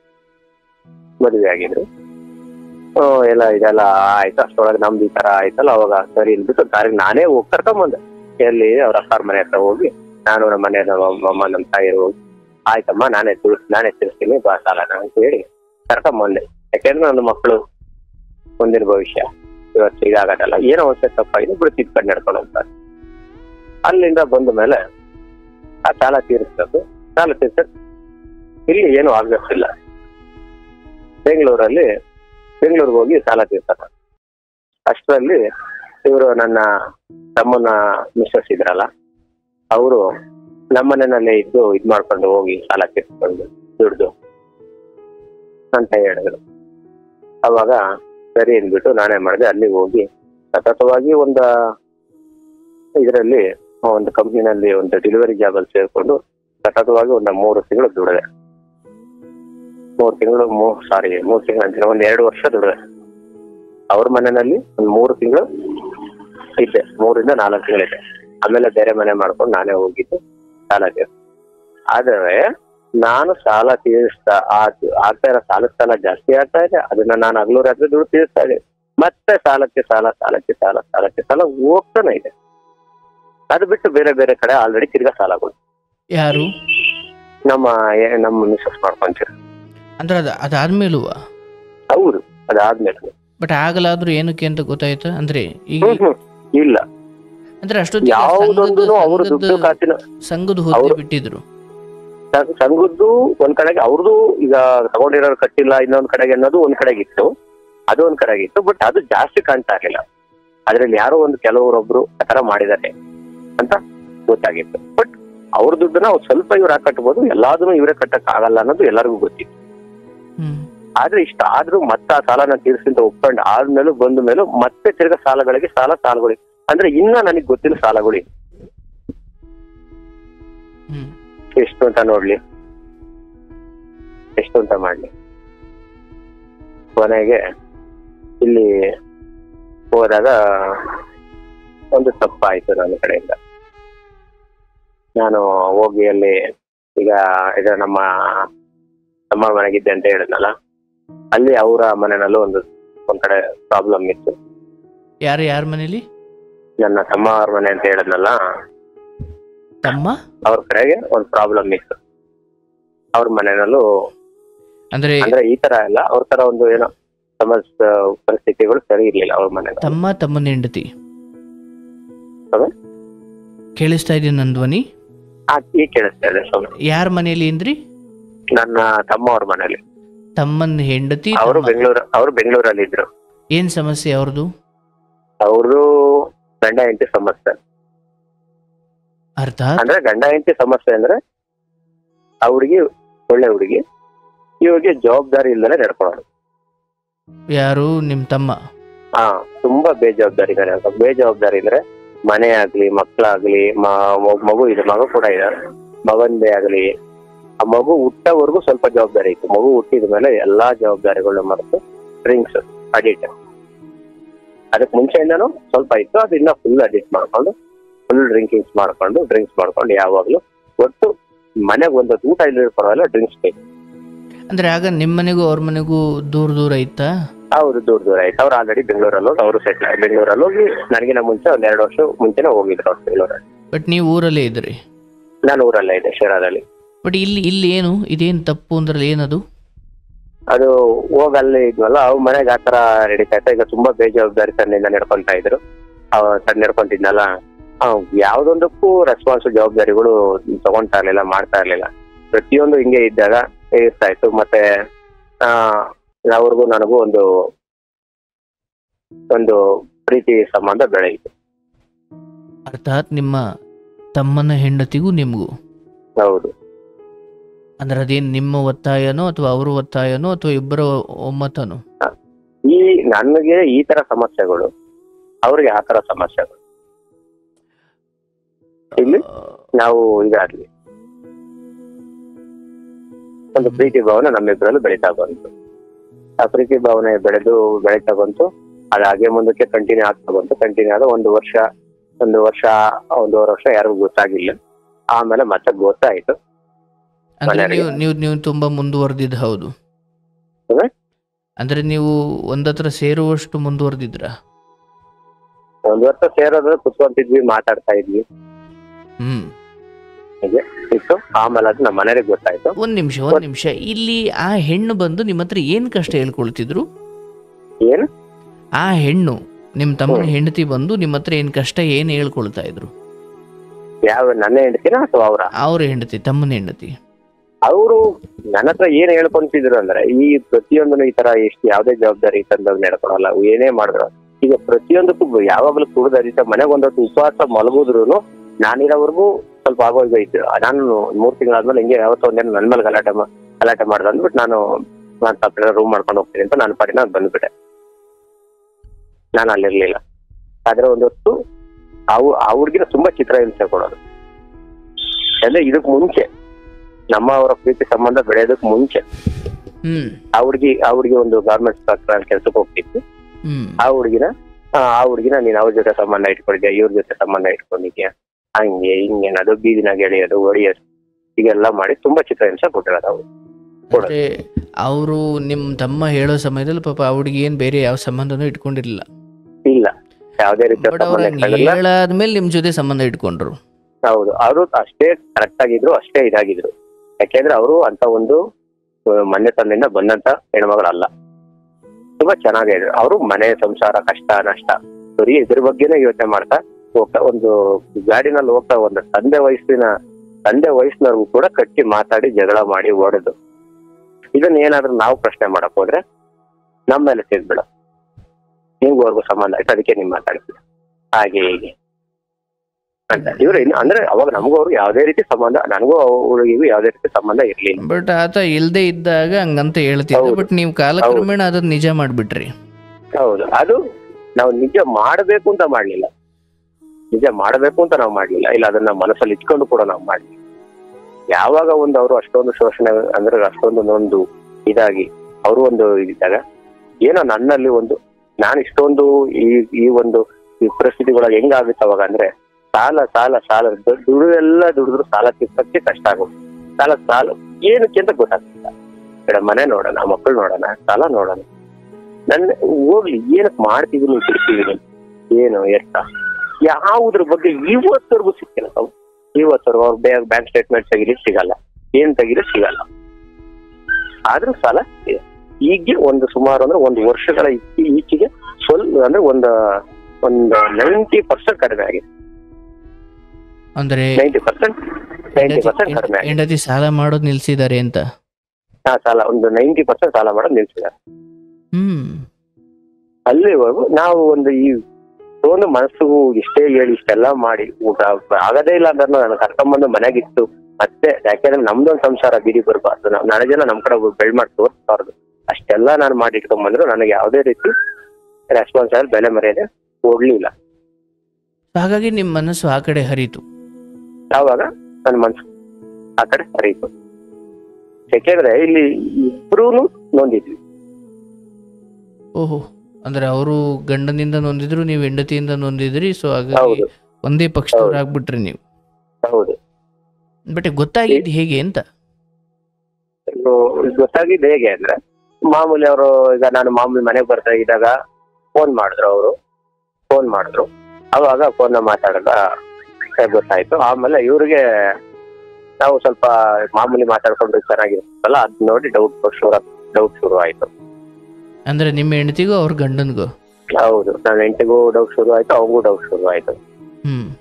ಆಮೇಲೆ ಇದೇ ತರ ಮತ್ತೆ ಜಗಳಗಳು ಕಿತ್ತಾಟಗಳು ಆಗ್ತಾನೆ ಇತ್ತು. ನಾನು ತಿರ್ಗಾ ಎಲ್ಲ ಇದು ಮಾಡಿ ಏನೇ ಹೇಳಿದ್ರು ಏನೇ ಮಾಡಿದ್ರು ಆಗ್ತಿಲ್ಲ. ಇಲ್ಲಿ ಅವ್ರಿಗಿನೂ ನೊಂದಿತ್ತು, ನಾನು ನೊಂದಿದ್ದೆ. ಆದ್ರೆ ಅವತ್ತು ನಾನು ಹುಡುಗಿ ಮೋಸ ಮಾಡಿಲ್ಲ, ಇವತ್ತು ನಾನು ಹುಡುಗಿಗೆ ಮೋಸ ಮಾಡಿಲ್ಲ. ನಾನು ಆ ಹುಡುಗಿ ನಾನು ಬಿಟ್ಟು ಬೇರೆಯವ್ರನ್ನ ಇಷ್ಟಪಡ್ಲಿಲ್ಲ, ನಾನು ಆ ಹುಡುಗಿನ ಬಿಟ್ಟು ನಾನು ಬೇರೆಯವ್ರನ್ನ ಇಷ್ಟಪಡ್ಲಿಲ್ಲ. ಅಂದ್ರೆ ಇವತ್ತು ಸಂಬಂಧ ಇದೆಯಾ? ಇವತ್ತು ನನಗೆ ನನ್ನ ಜೊತೆ ಹುಡುಗಿ ಇಲ್ಲ, ಆದ್ರೂ ಇವತ್ತು ನನಗೆ ಸಂಪೂರ್ಣವಾಗಿ ಇವತ್ತು ಆ ಹುಡುಗಿ ಜೊತೆಗೆ ಇರಬೇಕು, ಆ ಹುಡುಗಿ ಜೊತೆ ಬಾಳ್ ಮಾಡ್ಬೇಕು, ಆ ಹುಡುಗಿ ಜೊತೆಗೆ ಇರಬೇಕು ಅನ್ನೋ ಒಂದು ನನಗೆ ಸಂಪೂರ್ಣವಾದ ಮನಸ್ಥಿತಿ ನನಗಿದೆ. ನಾನು ಏನೇ ಮಾಡಿದ್ರು ಆ ಹುಡುಗಿನ ಮರೆಯಕ್ ಆಗ್ತಿಲ್ಲ ನನ್ನ ಕೈ. ಅಲ್ಲ, ಆಕೆ ಗಂಡ ಇದಾರೆ ಹೌದಲ್ಲ? ಆಕೆ ಗಂಡ ಇರೋದು ಹೌದಲ್ಲ? ಅವ್ರ ಗಂಡ ಇದಾರೆ, ಆದ್ರೆ ಅವ್ರ ಗಂಡ ಈ ತರ ಇದ್ ಮಾಡ್ಕೊಂಡು ಆಯ್ತು, 1000 ಇರ್ಲಿ, ಕೇಳಿಸ್ಕೊಪ್ಪ. ಅವನೀಗ ನನ್ನ ತಮ್ಮ ಅವ್ರ ಜೊತೆ ಗಂಡ ಹೆಂಡತಿ ಜೊತೆಲಿ ಇಲ್ಲ. ಹೌದಾ? ಸುಮಾರು 2 ವರ್ಷ ಆಗಿದೆ. ಏನಾಯ್ತು ಅವ್ರಿಬ್ರು ನಡುವೆ? ಡೈವರ್ಸ್ ಆಯ್ತಾ? ಹಿಂಗೆ ಸಣ್ಣ ಪುಟ್ಟ ವಿಚಾರಕ್ಕೆ ಜಗಳಗಳು ಮಾಡೋದು, ಕುತ್ತ ಮಾಡ್ಕೊಂಡು ಬೇಡ ನೀನು ಹಾಗೆ ಹೀಗೆ ಅಂತ ಹೇಳ್ಬಿಟ್ಟು ಬಿಟ್ಬಿಟ್ಟು ಬಂದ್ರು. ಮಕ್ಳನ್ ಕರ್ಕೊಂಡು ಬೇರೆ ಕಡೆ ಹೋಗಿದ್ದಾರಾ? ಇಲ್ಲ, ಮಕ್ಳನ್ನ ಕರ್ಕೊಂಡು ಮಕ್ಕಳನ್ನ ಇವತ್ತು ಹುಡುಗಿಗೆ ಸಾಕ್ತಾ ಇದ್ದ ಮಗನ. ನಿಮ್ ತಮ್ಮ ಎಲ್ಗೋದ್ರು? ಅವರು ಬಂದು ಇಲ್ಲಿ ಜೊತೆಗಿಲ್ಲ, ಮತ್ತೆ ಬೆಂಗಳೂರಲ್ಲೇ ಬಂದು ಸ್ವಲ್ಪ ದಿನ ಆಗಿ ಮತ್ತೆ ತಿರ್ಗಾ ಬೆಂಗಳೂರಲ್ಲೇ ಇದೆ. ಈ ವಿಚಾರ ನಿಮ್ ಹೆಂಡತಿಗೆ ಗೊತ್ತಾದಾಗ ಏನಂದ್ರು? ಗೊತ್ತಾದಾಗ ನೀನು ಈ ತರ ತಪ್ಪು ಮಾಡ್ತೀನಿ, ಈ ತರ ಸಂಬಂಧಗಳು ಇಟ್ಕೊಂಡಿದ್ಯಾ, ನೀನು ಹಾಗೆ ಹೀಗೆ, ನೀನ್ ಮಾಡಿದ್ರೆ ತಪ್ಪು, ನಾನ್ ಮಾಡಿದ್ರೆ ಹಾಗೆ ಹೀಗೆ ಹಿಂಗೆ ಒಟ್ಟು ಅದನ್ನೇ ಒಂದು ಅಸ್ತ್ರವಾಗಿರುತ್ತೆ. ಪ್ರತಿಯೊಂದಕ್ಕೂ ನನ್ನನ್ನ ಅದನ್ನ ಬ್ಲಾಕ್ ಮೇಲ್ ಮಾಡೋದು, ಹಾಗೆ ಮಾಡ್ತೀರಾ, ಈಗ ಮಾಡ್ತೀರಾ, ಹಿಂಗ್ ಮಾಡ್ತೀನಿ, ಹಂಗ್ ಮಾಡ್ತೀನಿ ಅಂತ ಹೆದರ್ಸೋದು. ನಾನು ಏನ್ ಮಾಡ್ತೀನಿ ಅಂತ ಅಂದ್ರೆ ಈಗ ನೀನು ಈಗ ಕೇಳಿದ ಯಾವ್ದಾರ ಈಗ ಸಂಬಳ ಈಗ ಇನ್ನೊಂದಾಗ ಮತ್ತೊಂದು ದುಡ್ಡು ಕೊಡೋದನೇ ಇದೆ, ಇಲ್ಲ ಅಕಸ್ಮಾತ್ ಈಗ ಇಂಥ ಸಾಲ ಕಟ್ಬೇಕು, ಅವ್ರಿಗೆ ಎಮರ್ಜೆನ್ಸಿ ಐತೆ ಅಂದ್ರೆ ಕೊಡ್ಲಿಲ್ಲ ಎಲ್ಲರಿಗೂ ಇದನ್ನು ಹೊರಗಡೆ ಹೇಳ್ತೀನಿ ಅಂತ ಹೇಳ್ತೀನಿ, ಹಂಗ್ ಮಾಡ್ತೀನಿ, ಹಿಂಗ್ ಮಾಡ್ತೀನಿ, ಅವ್ರ ಅಪ್ಪ ಅಮ್ಮಂಗೆ ಹೇಳ್ತೀನಿ. ಹಂಗೆ ಹಿಂಗೆ ಅಂತ ಇದೆ ಸರ್. ಬಟ್ ಅವ್ರಿಂದ ಇವತ್ತರೆಗೂ ಡೈರೆಕ್ಟ್ ಆಗಿ ಮಾತಾಡಿಲ್ಲ ಆ ವಿಚಾರದ ಬಗ್ಗೆ. ನನ್ನ ಹತ್ರ ಬ್ಲಾಕ್ ಮೇಲ್ ಮಾಡ್ಕೊಂಡು ನನ್ನನ್ನ ಇದ್ ಮಾಡ್ಕೊಂಡು ಹೋಗೋದು ಯಾವಾಗ್ಲೂ. ಆಮೇಲೆ ಅದೆಲ್ಲ ಸ್ವಲ್ಪ ದಿನ ಆದ್ಮೇಲೆ ಮತ್ತೆ ತಿರ್ಗಾ ಹುಡುಗಿ ಒಂದ್ ಕಡೆ ಗಂಡು ಬಿಟ್ಟು ಆದ್ಮೇಲೆ ಮತ್ತೆ ಬೇರೆ ಒಂದ್ ಕಡೆ ಹೋಯ್ತು. ಇವತ್ತು ಒಂಟಿಯಾಗಿ ಜೀವನ ಮಾಡ್ತಾ ಇದ್ದೆ. ಸ್ವಂತ ಕೆಲಸ ಮಾಡ್ಕೊಂಡು ದುಡಿಮೆ ಮಾಡ್ಕೊಂಡು ಮಗನ್ನ ಇದ್ ಮಾಡ್ಕೊಂಡು ಅವ್ರೊಂದು ಇವತ್ತು ನೀತಿ ನಿಯತ್ತಿಂದ ಒಂದು ಎಲ್ಲೋ ಒಂದ್ ಕಡೆ ಇದ್ಕೊಂಡು ಇವತ್ತು ಅಂದ್ರೆ ಒಂದು PG-ನಾಗ ಇದ್ಕೊಂಡು ಇವತ್ತು ಅವರೇ ಒಂದು ಇದು ಸಂಸಾರ ಮಾಡ್ಕೊಂಡು ಸಂಸಾರ ಇವತ್ತು ಒಂದು ಇದ್ರಲ್ಲಿ ಇಟ್ಕೊಂಡು ಹೋಗ್ತಾ ಇದ್ದೆ. ಡೈವರ್ಸ್ ಆಗಿದೆಯಾ ಅವ್ರಿಗೆ? ಡೈವರ್ಸ್ಗೆ ಅಪ್ಲೈ ಮಾಡಿದ್ರೆ ಡೈವರ್ಸ್ ಆಗಿಲ್ಲ. ಬಟ್ ನಿಮ್ಮ ಜೊತೆಗಿನ ಪ್ರೇಮ ಅವ್ರಿಗೂ ಇನ್ನೂ ಹಂಗೆ ಇದೆಯಾ? ಹೌದು ಇದೆ. ಅಂದ್ರೆ ನೀವು ಕಾಂಟ್ಯಾಕ್ಟ್ ಅಲ್ಲಿ ಇದ್ದೀರಾ? ಕಾಂಟ್ಯಾಕ್ಟ್ ಅಲ್ಲಿ ಅಂದ್ರೆ ಫೋನ್ ಮಾಡ್ತಾರೆ, ಮಾತಾಡ್ತೀವಿ. ನಿಮ್ಮ ಮಾತುಕತೆಯಲ್ಲಿ ಮೊದಲಿನಷ್ಟೇ ಪ್ರೇಮ ಇದೆ? ಹೌದು. ಬಟ್ ನಿಮ್ಮ ಹೆಂಡತಿ ಗೊತ್ತಾ? ಯಾವ ಅವತ್ತಿಂದ ಇವತ್ತರೆಗೂ ಕಡಿಮೆ ಆಗಿಲ್ಲ. ಅಲ್ಲ, ಕಡಿಮೆ ಆಗಿಲ್ಲ ಸರಿ, ನಾನು ಆಮೇಲೆ ಮಾತಾಡ್ತೀನಿ. ಬಟ್ ಹೆಂಡತಿಗೂ ಈಗಲೂ ಟಚ್ ಇದ್ದೀರಾ ಅಂತ ಗೊತ್ತಾ ಹೆಂಡತಿಗೆ? ಅವ್ರಿಗೆ ಯಾವಾಗ್ಲೂ ಡೌಟ್ ಇದ್ದೇ ಇರುತ್ತೆ 24/7. ಈಗ ನಾನು ಅವ್ರ ಜೊತೆ ಇಲ್ಲ ಅಂದ್ರೂ ಕೂಡ, ಅವ್ರು ನನ್ ಜೊತೆ ಇಲ್ಲ ಅಂದ್ರೂ ಕೂಡ, ನನ್ ಜೊತೆ ಅಂದ್ರೆ ಅವತ್ತು ಜೊತೆಯಾಗಿ ಇದ್ ಮಾಡ್ಕೊಂಡ್ ಕೂಡ ಏನಿರ್ಲಿಲ್ಲ. ಈಗ ದೂರನೇ ಇದ್ವಿ. ಬಟ್ ಆದ್ರೆ ಇವತ್ತು ಅವ್ರು ನಮ್ಮ ಮನೆಯವರ ಸಂಶಯ ಇನ್ನೊಂದು, ನಾನು ಹೊರಗಡೆ ಹೋದ್ರೆ ಅಲ್ಲೇ ಹೋಗ್ತೀನಿ, ಅಲ್ಲೇ ಇದ್ ಮಾಡ್ತೀನಿ, ಅವ್ರ ಜೊತೆಗೆ ಇರ್ತೀನಿ, ಅವ್ರ ಜೊತೆಗೆ ಟೈಮ್ ಸ್ಪೆಂಡ್ ಮಾಡ್ತೀನಿ, ನಾನು ದುಡಿಯೋ ದುಡ್ಡೆಲ್ಲ ಅವ್ರಿಗೆ ಕೊಡ್ತೀನಿ. ಈ ತರ ತಪ್ಪು ಕಲ್ಪನೆಗಳು, ಮನೋಭಾವ, ಇದರಿಂದ ಚಿತ್ರಹಿಂಸೆ ನನಗೆ. ಸಾಲ ಎಲ್ಲ ತೀರ್ತಾ ನಿಮ್ಮ ಶ್ರೀಮತಿ? ಈಗ ಸದ್ಯಕ್ಕೆ ಹೇಳಿದೆ ಒಂದು 90% ಇರದೆ, ಇನ್ನೊಂದು 10% ಎಲ್ಲ ಇದೆಯೋ ಏನೋ ಗೊತ್ತಾಗಿಲ್ಲ. ಅಷ್ಟೊಂದು ಇವಾಗ ಸದ್ಯಕ್ಕೆ ಒತ್ತಡ ಇಲ್ಲ. ಓಕೆ, ನಿಮ್ ದುಡಿಮೆ ಸಾಲದ ಮೊತ್ತ ಏನು ಒತ್ತಡ ಅಂತ ಅನಿಸ್ತಿಲ್ಲ? ಹೌದು. ಅಂದ್ರೆ ಈಗ ಹೊಸದಾಗಿ ಸಾಲ ಮಾಡೋದು ನಿಂತಿದೆ ಅನ್ನೋದೇ ಪುಣ್ಯ. ಹೊಸದಾಗಿ ಸಾಲ ಮಾಡೋದು ಸದ್ಯಕ್ಕೆ ಈ ಒಂದು ವರ್ಷಗಳಿಂದ ಕಂಡು ಬಂದಿಲ್ಲ. ಅಲ್ಲ, ಈಗ ನಾನು ಸುಮ್ಮನೆ ಕೇಳ್ತೀನಿ ಕುತೂಹಲಕ್ಕೆ, ಪಾಪ ನಿಮ್ಮಷ್ಟು ನನಗೆ ಖಂಡಿತ ತಿಳಿದಿಲ್ಲ. ಹೆಂಡತಿ ಹಿಂಗೆ ಮಾಡ್ತಿದ್ದಾಳೆ ಅಂದಾಗ ಎಂತಹ ಗಂಡನಾದರೂ ಕೂಡ ಸರಿ ಕಣೆ ಮಾಡಿದ್ದೀಯ, ಹೌದು, ಏನಕ್ಕೆ ಅಂತ ಬೊಗಳು, ಏನು ಸಾಲ ಏನಕ್ಕೆ ಸರಿ ತೀರ್ಸೋಣ, ಏನೋ ಕಟ್ಕೊಂಡ್ಬಿಟ್ಟಿದ್ದೀನಿ ತೀರ್ಸೋಣ, ಏನಕ್ಕೆ ಅಂತ ಗೊತ್ತಿಲ್ಲ, ನಾನು ಸುಮ್ಮನೆ ತೀರಿಸ್ತಾ ಹೋಗ್ತೀನಿ ಅಂದರೆ ನಿಮ್ಗೆ ಅನ್ಸುತ್ತಾ ಅದು ಒಬ್ಬ ಯಜಮಾನನಾಗಿ ಅವನ ಲಕ್ಷಣನ ಅದು? ಏನಕ್ಕೆ ನೀವು ಕೇಳಿದ್ರೆ ಅಯ್ಯೋ ಏನಕ್ಕೆ ಗೊತ್ತಿಲ್ಲ ಸರ್, ಏನಕ್ಕೋ ಗೊತ್ತಿಲ್ಲ. ಒಬ್ಬ ಗಂಡನಾದವನು ಹೆಂಡತಿ ಹಿಂಗೆ ಯಾಕೋ ಸಾಲ ಅಂತ ಬರ್ತಿದ್ದಾಳೆ, ನನಗೆ ಒರೆಸ್ತಿದ್ದಾಳೆ, ಅದು ಎಲ್ಲೋಯ್ತು, ಏನಕ್ಕೆ ಮಾಡ್ತಿದ್ದಾಳೆ ಅಂತ ತಿಳ್ಕೊಳ್ಳದೆ ಹೋದ್ರೆ ನಾನು ಯಜಮಾನನಾಗಿದ್ದೇ ವ್ಯರ್ಥ ಅದು. ಬಟ್ ನೀವು ಅದನ್ನು ಒತ್ತಾಯ ಮಾಡಿ ಕೇಳ್ತಿರ್ಲಿಲ್ವಾ ಅಂತ? ಸರಿ ಸ್ವಾಮಿ, ಈ ನಿಮ್ಮ ಅಡಿಗೆ ನಾನು ಒತ್ತಾಯ ಕೊಡ್ತೀನಿ. ನಾನು ವಿಧವಾಗಿ ಅಂದ್ರೆ ಒಳ್ಳೆ ಮಾತನ್ನು ಕೇಳಿದೀನಿ, ಸಂತೋಷ ಕೇಳಿದೀನಿ, ಆಯ್ತಮ್ಮ ಮಾಡಿರೋ ಸಾಲ ನಾನೇ ತೀರಿಸ್ತೀನಿ ಅಂತ ನಾನು ಒಪ್ಪತ್ತಂಗೆ ಕೇಳಿದೀನಿ. ಆದ್ರೆ ಏನಕ್ಕೆ ಮಾಡಿದ್ಯಾ ಅಂತ ಹೇಳು, ಅದ್ರ ವಿಷಯ ನಿನ್ಗೆ ಬೇಡ. ತೀರ್ಸಕ್ಕಾದ್ರೆ ತೀರ್ಸು ನಿನ್ ಕೈಲಿ, ಇಲ್ಲ ಅಂದ್ರೆ ಬೇಡ, ಬಿಟ್ಬಿಡು, ನಾನೇ ತೀರಿಸ್ಕೊಂತೇನೆ. ಸರಿ, ನಮ್ ತಂದೆ ತಾಯಿ ಕೂಡ ಕೇಳಿದಾರೆ, ಅವ್ರ ಅಕ್ಕ ಬಾವರು ಕೇಳವ್ರೆ. ಯಾರಿಗೂ ಇವತ್ತವರೆಗೂ ಈ ಕ್ಷಣದವರೆಗೂ ಆ ಪ್ರಶ್ನೆ ಉತ್ತರ ಸಿಕ್ಕಿಲ್ಲ. ಅಲ್ಲ, ಈಗ ನನಗನ್ಸೋದು, ನಾನು ಹೇಳಲ್ಲ, ಕಾರಣ ಹೇಳಲ್ಲ, ತೀರ್ಸಾಗಿದ್ರೆ ತೀರ್ಸು, ಇಲ್ಲ ಸರಿ ನಾವು ಆಯ್ತು ತೀರ್ಸ್ಕೊಂತ ಬಿಟ್ಟಿದ್ರೆ ಸರಿ ಹೋಗಿತ್ತಲ್ಲ. ಆಗ ತೀರ್ಸೋಂತ ಇಲ್ಲ, ಫಸ್ಟ್ ಅದೇ ದುಡ್ಡು ಇಷ್ಟ ಸಾಲ ಆಗೈತೆ ಅಂತ ಗೊತ್ತಾಗ ಗಲಾಟೆ ಮಾಡ್ಕೊಂಡಾಗ ನಾನು ಫಸ್ಟ್ ತೀರ್ಸಲ್ಲ, ನನಗೆ ಆಗಲ್ಲ ಅಂತ ಹೇಳಿದಾಗ್ಲೇ ಮನೆ ಬಿಟ್ಟು ಹೋಗಿ. ಅಂದ್ರೆ ಈಗ ಜೀವನ ಪೂರ್ತಿ ಅವ್ರು ಮಾಡ್ಕೊಂಡ್ ಬರ್ತಿರೋದೇ ನೀವು ಸುಮ್ಮನೆ ಆಯ್ತು. ಈಗೇನೋ 90% ಅಂದ್ರಲ್ಲ, ಏನೋ ಈಗ ನಾನು ಬಾಯಿ ತುಂಬ ಹೇಳ್ಬಿಡ್ತೀನಿ, ಇಲ್ಲ ಅದು ನಿಲ್ತು ಬಿಡ್ಲಿ, ಆಕೆ ಇನ್ನೂ ಸಾಲ ಮಾಡ್ಕೊಂಡೇ ಬರ್ತಾ ಇರ್ಲಿ ಅಂತ ಹೇಳಿದ್ರೆ ನಿಮ್ಗೆ ಓಕೆನಾ? ತೀರಿಸ್ತಾ ಇರ್ತೀರ ಜೀವನ ಪೂರ್ತಿ? ಈಗ ಸದ್ಯಕ್ಕೆ ಒಂದು 10% ಅದೇ ಹೇಳಿದ್ನಲ್ಲ ಕಡಿಮೆ. ನಾನು ಹಾರೈಸ್ತೀನಿ, ನಾನು ಇಲ್ಲಿ ಕೂತ್ ನಾನು ಹಾರೈಸ್ತೀನಿ, ಇನ್ನೂ ನೀನು ಹೆಂಡತಿ ಹೆಚ್ಚು ಸಾಲ ಮಾಡ್ಕೊಂಡು ಬರ್ತಾ ಇರಲಿ ಅಂತ ನಿಮ್ಗೆ ಓಕೆನಾ? ಅಂದರೆ ತೀರಿಸ್ತೀರಾ? ನನ್ನ ಹೆಂಡತಿ ಆಮೇಲೆ ಬ್ಲ್ಯಾಕ್ ಮೇಲ್ ಮಾಡಿಬಿಡ್ತಾಳೆ ಅಥವಾ ಎಲ್ಲೋ ಹೋಗ್ಬಿಡ್ತಾಳೆ, ಮನೆ ಬಿಟ್ಟು ಹೋಗ್ಬಿಡ್ತಾಳೆ, ತೀರಿಸ್ತೀರಾ ಜೀವನ ಪೂರ್ತಿ? ಆಗ್ತಾ ಇಲ್ಲ, ಆಗಲ್ಲ ಸರ್. ಏನು ಕೊಡ್ತೀರಾ? ನನಗೂ ವಯಸ್ಸಾಗ ಬಂದಿದೆ, ನನಗೂ ಮುಂಚೆ ಕೇಳಿಸ್ಕೊಳ್ಳಿ, ಅದು ವಯಸ್ಸಿನ ಮಾತಲ್ಲ, ಧರ್ಮದ ಪ್ರಶ್ನೆ ಅದು. ಅದು ವಯಸ್ಸಿಂದೋ ನನಗೆ ದುಡಿಯೋಕ್ಕಾಗಲ್ಲ ಅನ್ನೋದು ವಿಷಯ ಅದಲ್ಲ. ನನಗೆ ಯಾವುದರ ಲೆಕ್ಕ ಸಿಗಲ್ವೋ ನಾನು ಆ ಲೆಕ್ಕದಲ್ಲಿ ಪ್ರವೇಶ ಮಾಡೋದೇ ಮೂರ್ಖತನ, ಹೌದಲ್ಲ? ಹೌದು. ನನಗೆ ಲೆಕ್ಕವಿಲ್ಲದೆಯೂ ನಾನು ಅದನ್ನು ಪ್ರವೇಶ ಮಾಡ್ತೀನಿ, ಮೈ ಮೇಲೆ ಹೊತ್ಕೊಳ್ತೀನಿ ಅಂದರೆ ಯಾಕಂದರೆ ನಿಮ್ಮದು ಏನೋ ದೋಷ ನಿಮ್ಮ ಜುಟ್ಟು ಆಕೆ ಕೈಲಿ ಇದೆ ಅಂತ, ಹೌದಲ್ಲ? ನಮ್ಮ ಜುಟ್ಟು ಅದಕ್ಕೆ ಮುಂಚೆ ನಾನು ಯಾವ್ದೇ ರೀತಿ ತಪ್ಪು ಮಾಡಿಲ್ಲ ಸ್ವಾಮಿ. ನಾನು ಇವತ್ತು ನಾನು ಅದ್ರ ಬಗ್ಗೆ ಮಾತಾಡ್ತಿಲ್ಲ. ನಾನು ಈಗ ಜುಟ್ಟು ಸಿಕ್ಕಿದೆ, ಮೊದಲು ಸಿಕ್ಕಿರ್ಲಿಲ್ಲ. ಮೊದಲೇನೋ ಹೆಂಡತಿ ಅನ್ನೋ ಕಾರಣಕ್ಕೆ ಅವರ ನೋವಿನಲ್ಲಿ ನೀವು ಅರ್ಧ ತಗೊಂಡ್ರಿ, ಅದು ಧರ್ಮ. ಹೌದು, ಅರ್ಧ ಅಲ್ಲ ಪೂರ್ತಿನೇ ತಗೊಂಡ್ರಿ, ಆಯ್ತು, ಅದು ಪತಿ ಧರ್ಮ. ಆದ್ರೆ ಯಾವಾಗ ಅದು ಅವ್ರು ಮಾಡ್ಕೊಂಡು ಬರ್ತಲೇ ಅವ್ರೆ ಆಯ್ತು, ಏನೋ ಆರೋಗ್ಯಕ್ಕೆ ಮಾಡ್ಕೊಂಡ, ಇಲ್ಲ ಮಕ್ಳಿಗೆ ಏನೋ ಕೊಡ್ಸೋಕೆ ಮಾಡ್ಕೊಂಡ, ಅಥವಾ ನೀನು ಆಭರಣ ತಗೊಂಡೋಗಿ ಮಾಡ್ಕೊಂಡ, ಅಲ್ಲಿ ಲೆಕ್ಕ ಕೊಡಲ್ಲ ಅಂದ್ರೆ ಅದೊಂದು ಸಂಸಾರ ಹೇಗಾಗುತ್ತೆ? ಅದು ಇವತ್ತವರೆಗೂ ಆ ಪ್ರಶ್ನೆಗೆ ಉತ್ತರ ಸಿಕ್ಕಿಲ್ಲ ಸ್ವಾಮಿ, ಸಿಗೋದಿಲ್ಲ. ಅವ್ರು ಹೇಳೋದು ಒಂದೇ, ನಾನ್ ಪ್ರಾಣ ಬಿಡ್ತೀನಿ, ನಾನ್ ಲೆಕ್ಕ ಕೊಡಕ್ಕಾಗಲ್ಲ. ನಾನ್ ಪ್ರಾಣ ಬೇಕಾದ್ರೆ ಬಿಡು ಬಿಟ್ಬಿಡ್ತೀನಿ, ಲೆಕ್ಕ ಕೊಡಕ್ಕಾಗಲ್ಲ.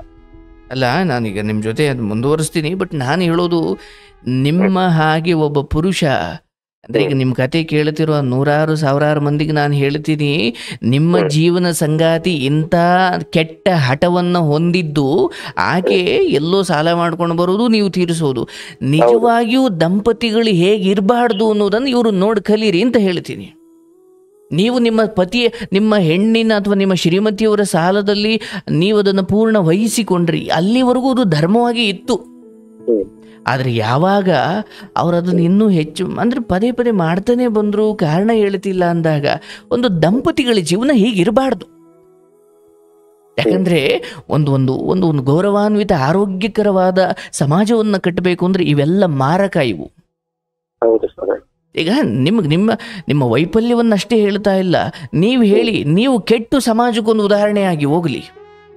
ನೀವೇ ಬಾಯ್ಬಿಟ್ಟು ಹೇಳಿ, ಹೌದು ನಾನು ಈಗ ಇವತ್ತು ನೀವೇ ಹೇಳ್ತಿದ್ರ, ನನ್ನ ದೇಹವು ಸೊರಗ್ತಾ ಇದೆ, ನಾ ಏನು ಬರ್ತಾ ಬರ್ತಾ ನನಗೇನು ವಯಸ್ಸು ಬರಲ್ಲ, ನನಗೂ ವಯಸ್ಸಾಗ್ತಾ ಇದೆ, ಈಗೇನು ನಿಲ್ಲಿಸಿದ್ದಾಳೆ ಅಂತ ಸಮಾಧಾನ ಪಡ್ಕೊಳ್ತಾ ಇದ್ದೀರಿ. ಬಟ್ ಇಷ್ಟು ಸಮಯದಲ್ಲಿ ತೀರಿಸ್ಕೊಂಡು ಬಂದ್ರಲ್ಲ, ಒಂದೋ ನಿಮ್ಮ ಮನೆಗೇನೋ ವಸ್ತು ತಂದಿದ್ದಿಲ್ಲ, ಇಲ್ಲ ಮನೆ ಕಟ್ಟಿದ್ದಿಲ್ಲ, ಮನೆಗೇನೋ ಸಾಮಾನು ತಂದಿದ್ದಿಲ್ಲ, ಅಥವಾ ಒಡವೆನೋ ತಿನ್ನೋದೋ ಉಣ್ಣೋದೋ ಏನೂ ಇಲ್ಲ, ಅದು ಎಲ್ಲೋ ಹೋಗ್ತಾ ಇದೆ. ಈಗ ನೀವು ಹೋಗಿ ಇನ್ನೊಂದು ಯಾವುದೋ ಹೆಣ್ಣಿನ ಜೊತೆ ಸಂಬಂಧ ಇಟ್ಕೊಂಡಿದ್ದಕ್ಕೂ ಮತ್ತು ಈಕೆ ಹಣವನ್ನು ಸಾಲ ಮಾಡಿ ಇನ್ಯಾರಿಗೂ ಕೊಟ್ಟಿದ್ದು ಅಂದರೆ ಎರಡೂ ಅದೇ ಆಯ್ತಲ್ಲ. ಮತ್ತೆ ಹೇಳ್ತಿದಲ್ಲ ಸ್ವಾಮಿ, ಇವತ್ತವರೆಗೂ ನೋಡಪ್ಪ, ನೋಡಿ ಸರ್, ಇದೇನ್ ರಹಸ್ಯ ಅಲ್ಲ, ಚಿಕ್ಕ ಮಕ್ಳಿಗೂ ಗೊತ್ತಾಗುತ್ತೆ, ಏನ್ ರಹಸ್ಯ ಅಲ್ಲ ಅದು. ತಾನೂ ತಿಂದಿಲ್ಲ ಅಂದ್ರೆ ಯಾರಿಗೂ ಕೊಟ್ಟಿರ್ಬೇಕಲ್ಲ. ಮತ್ತೆ ಅದನ್ನೇ ನಾನ್ ಕೇಳಿದ್ದು, ಅದ್ರ ಯಾರಿಗಾನ ಈಗ ಅಕಸ್ಮಾತ್ ನೀನ್ ತಿನ್ಲ ಕೊಟ್ಟು ಹೋಗ್ಲಿ, ನಿನಗೆ ಯಾರಾದ್ರೂ ಮೋಸ ಮಾಡೋರ, ನಿನಗೆ ಯಾರಾದ್ರೂ ಮೋಸ ಮಾಡಿದ್ರೆ ಹೇಳು, ಆಯ್ತು ಅವ್ರ ಹತ್ರ ಹೋಗಿ ಹೇಳೋಣ, ಕೊಡೋದಿದ್ರೆ ಇಸ್ಕೊಳ್ಳೋಣ, ಏನೋ ಒಂದ್ ಮಾಡೋದಾಗುತ್ತೆ, ಹೇಳು. ಇಲ್ಲ, ನನಗೆ ಯಾರು ಮೋಸ ಮಾಡಿಲ್ಲ. ನೀನೆಲ್ಲ ಮೋಸ ಹೋಗಿದ್ಯಾ? ಗೋಡೆ ಮೇಲಿರೋ ಚಿತ್ರ ಬಂದು ಹಣ ಕತ್ಕೊಂಡು ಹೋಗ್ಬೇಕು, ಅದೇನ ಪೌರಾಣಿಕ ನಾಟಕನ? ಅದು ಪೌರಾಣಿಕ ನಾಟಕ ತರಕ್ಕಿನ್ನ ಅತಿ ವಿಚಿತ್ರವಾಗುತ್ತೆ ಸ್ವಾಮಿ. ನನ್ನ ಲೈಫು ಮಾಡ್ತಿರ ಸಾಲ ನಾನು ಸ್ವಾಮಿ, ನನ್ನ ಇದ್ರಲ್ಲಿ ಒಂದು ವಾರಕ್ಕೆ 15,000 - 20,000 ಒಂದು ವಾರ ದುಡಿದಿದ್ದೀನಿ, ಒಂದು ವಾರಕ್ಕೆ. ಆದ್ರೆ ನನಗೆ ಇವತ್ತು ನೆನೆಸ್ಕೋಬೇಕು ಆ ಹುಡುಗಿ, ನನಗೆ ಆಶ್ರಯ ಕೊಟ್ಟು, ಯಾಕೆ ನನಗೆ ಬೆಂಗಳೂರು ವಸ್ತು, ನಾನು ಬೆಂಗಳೂರು ನೋಡಿಲ್ಲ, ಬೆಂಗಳೂರು ಓದೋನಲ್ಲ, ಆದ್ರೆ ಅವತ್ತು ಕರೆದು, ಇಲ್ಲಪ್ಪ ಈ ಒಂದ್ ಜಾಗದಲ್ಲಿ ಇದ್ರೆ ನೀನು ಸಮಸ್ಯೆ ಅಂತ ಹೇಳಿ ಕರೆದು ಇವತ್ತು ಆಶ್ರಯ ಕೊಟ್ಟು, ನನಗೆ ಇವತ್ತು ನನ್ನ ಭಾಗ ದೇವತೆ ಆಗ್ಯಾರ. ಕೇಳಿಸ್ಕೊಳ್ಳಿ, ನಿಮ್ಮ ಅನುಕೂಲಗಳ ದೃಷ್ಟಿಯಿಂದ ನೋಡಿದಾಗ ಆಕೆ ನಿಮ್ಮ ಭಾಗಕ್ಕೆ ದೇವತೆ ಇರಬಹುದು, ಆದರೆ ಅಣ್ಣ ಅಂದಾಗ ಒಬ್ಬ ತಂದೆಯ ಸಮಾನ, ಅದು ಹೌದಲ್ಲ? ಈಗ ನಿಮ್ಮ ಅನುಕೂಲದಿಂದ ನೋಡಿದಾಗ ಆಕೆಯ ಹಿತ, ಆಕೆಯ ಮಡಿಲು ನಿಮಗೆ ಖುಷಿ ಅನ್ಸಿದ್ದು ಹೌದು. ಬಟ್ ಇದನ್ನು ಸಾರ್ವಜನಿಕವಾಗಿ ಹೇಳ್ಬೇಕಾದ್ರೆ ಅದು ಒಪ್ಪೋ ಮಾತಲ್ಲ. ಅದು ನನಗವ್ರಿಗೂ ಸಂಬಂಧ ಆಗ್ಬಿಡ್ತು. ಕೇಳಿಸ್ಕೊಳ್ಳಿ, ನನಗೆ ಈಗ ಹೆಂಗಾಗ್ಬಿಡ್ತು ಅಂದ್ರೆ, ಶ್ರೀರಾಮಚಂದ್ರನ ಜೊತೆ ಕಾಡಿಗೆ ಸೇರಿದ ಲಕ್ಷ್ಮಣ ಹೆಂಡತಿ ಬಿಟ್ಟು ಹೋಗಿದ್ದ. ಅಲ್ಲಿ ಅಯ್ಯೋ ನನಗೆಂತೂ ಹೆಂಡತಿ ಇಲ್ಲ, ತಡಿ ನಮ್ಮ ಅಣ್ಣನ ಹೆಂಡತಿನೇ ಬಹಳ ಖುಷಿಯಿಂದ ಮಾತಾಡ್ಸೋಣ ಅಂತ ಅಂದಿದ್ರೆ ಲಕ್ಷ್ಮಣ ಇವತ್ತು ದೇವರಾಗ ಉಳಿತಿದ್ನ? ಅರ್ಥಾತ್ ನನ್ನ ಹೆಂಡತಿಯಿಂದ ನಾನು ಕಷ್ಟ ನೋವು ಅವಳಿಂದ ದೂರ ಇದ್ರೂ ಕೂಡ ನನ್ನ ಅಣ್ಣನ ಹೆಂಡತಿ, ನನ್ನ ತಮ್ಮನ ಹೆಂಡತಿ ಅದು ಹೇಗಿರಬೇಕು ಹಾಗೇ ಇರಬೇಕು. ಅಯ್ಯೋ ನನಗೆ ಮನೇಲಿ ನೆಮ್ಮದಿ ಇಲ್ಲ ಅಂದ್ಕೊಂಡು ನಾನು, ಅರೇ ಏನಿದು? ಆಯಿತು, ಈಗ ನೀವು ನನಗೇನು ಹೇಳ್ತೀರಾ? ಅಯ್ಯೋ ನನ್ನ ಮನೇಲಿ ಹಂಗೆ ನೆಮ್ಮದಿ ಇರಲಿಲ್ಲ, ಅದಕ್ಕೆ ನಾನು ಹಂಗೆ ಮಾಡಿದೆ ಅಂತ ಹೇಳ್ತೀರಾ. ಬಟ್ ಸುಮ್ಮನೆ ಸರಿ, ಆ ಸುಖ ಎಷ್ಟು ದಿನ ಆಯ್ತು? ಈಗ ದೂರ ಬಂದಿದ್ದೀರಿ, ಇವತ್ತು ನಿಮ್ಮ ಕಥೆಯನ್ನು ಇಲ್ಲಿ ಹೇಳ್ಕೊಳ್ತಿದ್ದೀರಿ. ನಿಮ್ಮ ಆತ್ಮಸಾಕ್ಷಿ ಪ್ರಶ್ನೆ ಮಾಡ್ಕೊಳ್ಳಿ. ನೀವೊಬ್ಬ ಅಣ್ಣನಾಗಿ ತಂದೆ ಜಾಗದಲ್ಲಿ ನಿಂತು ಹಿಂಗಲ್ಲ ಕಣವ ಹಿಂಗೆ ಅಂತ ಹೇಳಬೇಕಿತ್ತು, ಕೇಳಿದ್ರ ಹೇಳಬೇಕಿತ್ತು, ಇಲ್ವಾ? ಈ ಹೆಣ್ಣು ಅಲ್ದಿದ್ರೆ ಬೇರೆ ಯಾವುದೋ ಒಂದು ಭಗವಂತ ನಿಮ್ಗೆ ಆಸರೆ ಮಾಡಿಕೊಡ್ತಿದ್ದ ಏನೋ ಆಗ್ತಾ ಇತ್ತು. ಸರಿ, ನಿಮ್ಮ ಹೆಂಡತಿಯ ವಿಚಾರದಲ್ಲಿ ಆಕೆ ಎಲ್ಲಿ ಸಾಲ ಮಾಡ್ತಿದ್ದಾಳೆ, ಏನಕ್ಕೆ ಮಾಡ್ತಿದ್ದಾಳೆ, ಏನು ಮಾಡ್ತಿದ್ದಾಳೆ, ಇದು ಯಾವುದೂ ಕೇಳಲಿಲ್ಲ. ಯಾಕೆ ಅಂದಾಗ ನೀವು ಹೇಳಿದ್ರಿ, ಅಯ್ಯೋ ಎಲ್ಲಿ ಮನೆ ಬಿಟ್ಟು ಹೋಗ್ಬಿಡ್ತಾಳೋ, ಏನೋ ಮಾಡ್ಕೊಂಡ್ಬಿಡ್ತಾಳೋ, ಎಲ್ಲಿ ನೆಮ್ಮದಿ ಇಲ್ದಂಗೆ ಆಗ್ಬಿಡುತ್ತೋ ಅಂತ. ಸರಿ, ಏನು ನೆಮ್ಮದಿ ಇಲ್ದಂಗೆ ಆಗುತ್ತೆ ಅಂತ ಕೇಳಲಿಲ್ವಲ್ಲ, ಈಗ ಕೇಳದೇ ಇರೋದು ಮಾತ್ರಕ್ಕೆ ನೆಮ್ಮದಿ ಸಿಕ್ತಾ? ಇಲ್ವಲ್ಲ, ಇಲ್ಲ. ನೀವು ಹೆಂಡತಿಗೆ ಕೇಳಿದ್ರೆ ಅವಳು ಮನೆ ಬಿಟ್ಟು ಹೋಗ್ಬಿಡ್ತಾಳೆ, ಆಮೇಲೆ ಸಂಸಾರ ಕೆಟ್ಟು ಹೋಗುತ್ತೆ ಅಂದ್ಕೊಂಡು ನೀವು ಕೇಳಲಿಲ್ಲ ಅಂದ ಮಾತ್ರಕ್ಕೂ ಏನು ನಾವು ಹೆಂಡತಿಯಿಂದ ನೆಮ್ಮದಿ ಸಿಗ್ಲಿಲ್ವಲ್ಲ. ಅದೇ ಕಾರಣ ಇಟ್ಕೊಂಡು ನೀವು ಈ ಕಡೆ ಬಂದ್ರಿ. ನೋಡಿ, ಇವತ್ತು ಸಮರ್ಥನೆ ಮಾಡ್ಕೊಳ್ಳಿಕ್ಕೆ ನಮಗೆ ದಾರಿಗಳು ನಾನಾ ಇರ್ಬೋದು, ಆದರೆ ಧರ್ಮ ಕರ್ಮ ಅಂತ ಒಂದಿದೆ. ನಿಮ್ಗೆ ವಯಸ್ಸಾಗಿದೆ, ನಾನು ಅದು ಗೌರವ ಕೊಡ್ತೀನಿ. ಬಟ್ ಒಬ್ಬ ಅಣ್ಣನಾಗಿ ತಮ್ಮನ ಹೆಂಡತಿಯ ಮೇಲೆ ಅದು ನಮ್ಮ ಆಚಾರಗಳಿಗೆ, ನಮ್ಮ ಸಂಸ್ಕಾರಗಳಿಗೆ ಅದು ನಿಷಿದ್ಧ. ನೀವು ಆಕೆಯನ್ನು ಮಗಳಾಗಿ ಇವತ್ತಿಗೂ ನೀವು ಆಕೆಯ ಜೊತೆ ಬದುಕಿದ್ರೆ ನಾನು ಬೇರೆ ಹೇಳ್ತಾ ಇದ್ದೆ, ನಾನೇ ನಿಮ್ಮ ಪರ ನಿಂತ್ಕೊಳ್ತಾ ಇದ್ದೆ. ನೀವೇ ಅರೆ ನನ್ನ ಮಗಳ ಸಮಾನ ಸರ್, ನಾನು ಅದಕ್ಕೆ ಅವಳ ಜೊತೆ ಇದ್ದೆ, ನಾನು ಅದಕ್ಕೆ ಇವತ್ತಿಗೂ ಅವಳ ಜೊತೆ ಇದ್ದೇನೆ ಅಂದಿದ್ರೆ ನಾನು ಒಪ್ಕೊಳ್ತಿದ್ದೆ. ನೀವು ಹೇಳಿದ್ರಿ ನಮಗೆ ಸಂಬಂಧ ಬೆಳೀತು ಅಂತ. ಏನ್ ಧೈರ್ಯ ಅದು? ನಮ್ಮ ಕೇಳಿಸ್ಕೊಳ್ಳಿ, ನಮಗೆ ಕಷ್ಟಗಳು ಬಂದಾಗ ತಾಯಿಯನ್ನ ತಾಯಿಯಾಗೆ ನೋಡ್ಬೇಕು, ಹೌದಲ್ಲ? ತಂಗಿಯನ್ನ ತಂಗಿಯಾಗೆ ನೋಡ್ಬೇಕು, ಮಗಳ. ನನ್ನ ಕಷ್ಟಗಳು ಬಂದಾಗ ಸಂಬಂಧಗಳು ಇದಕ್ಕಿದ್ದಂಗೆ ಹೆಂಗೆಂಗೋ ಆಗ್ಬಿಡ್ತವೆ ಅಂದ್ರೆ ಪರೀಕ್ಷೆಗಳು, ಅವೆಲ್ಲ ಕಷ್ಟಗಳು, ಪರೀಕ್ಷೆಗಳು.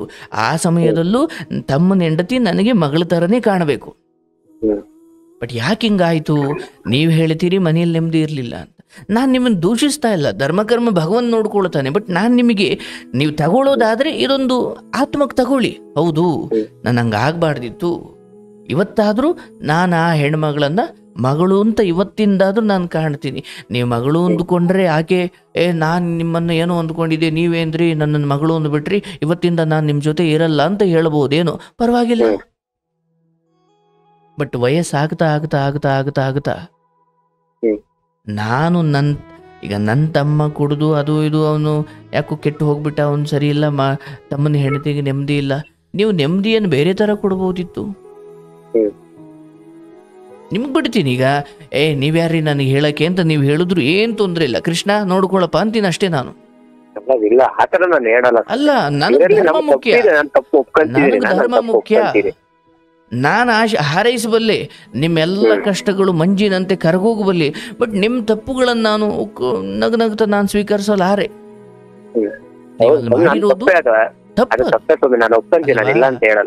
ಅಲ್ವಾ? ಆದ್ರೆ ನಿಮ್ಮ ಹೆಂಡತಿಯ ವಿಚಾರದಲ್ಲಿ ಯಾವ ಪುರುಷನಾದ್ರೂ ಕೂಡ ಕಟ್ಕೊಂಡಿರೋ ಒಂದು ಹೆಂಡತಿ ಇದರ ನಡುಮಧ್ಯೆ ಸ್ವಾಮಿ ಅವರು ಒಂದು ತಪ್ಪು ಕೂಡ ಮಾಡಿದ್ರು. ಯಾರು? ನನ್ನ ಧರ್ಮಪತ್ನಿ. ಏನ್ ಮಾಡಿದ್ರು?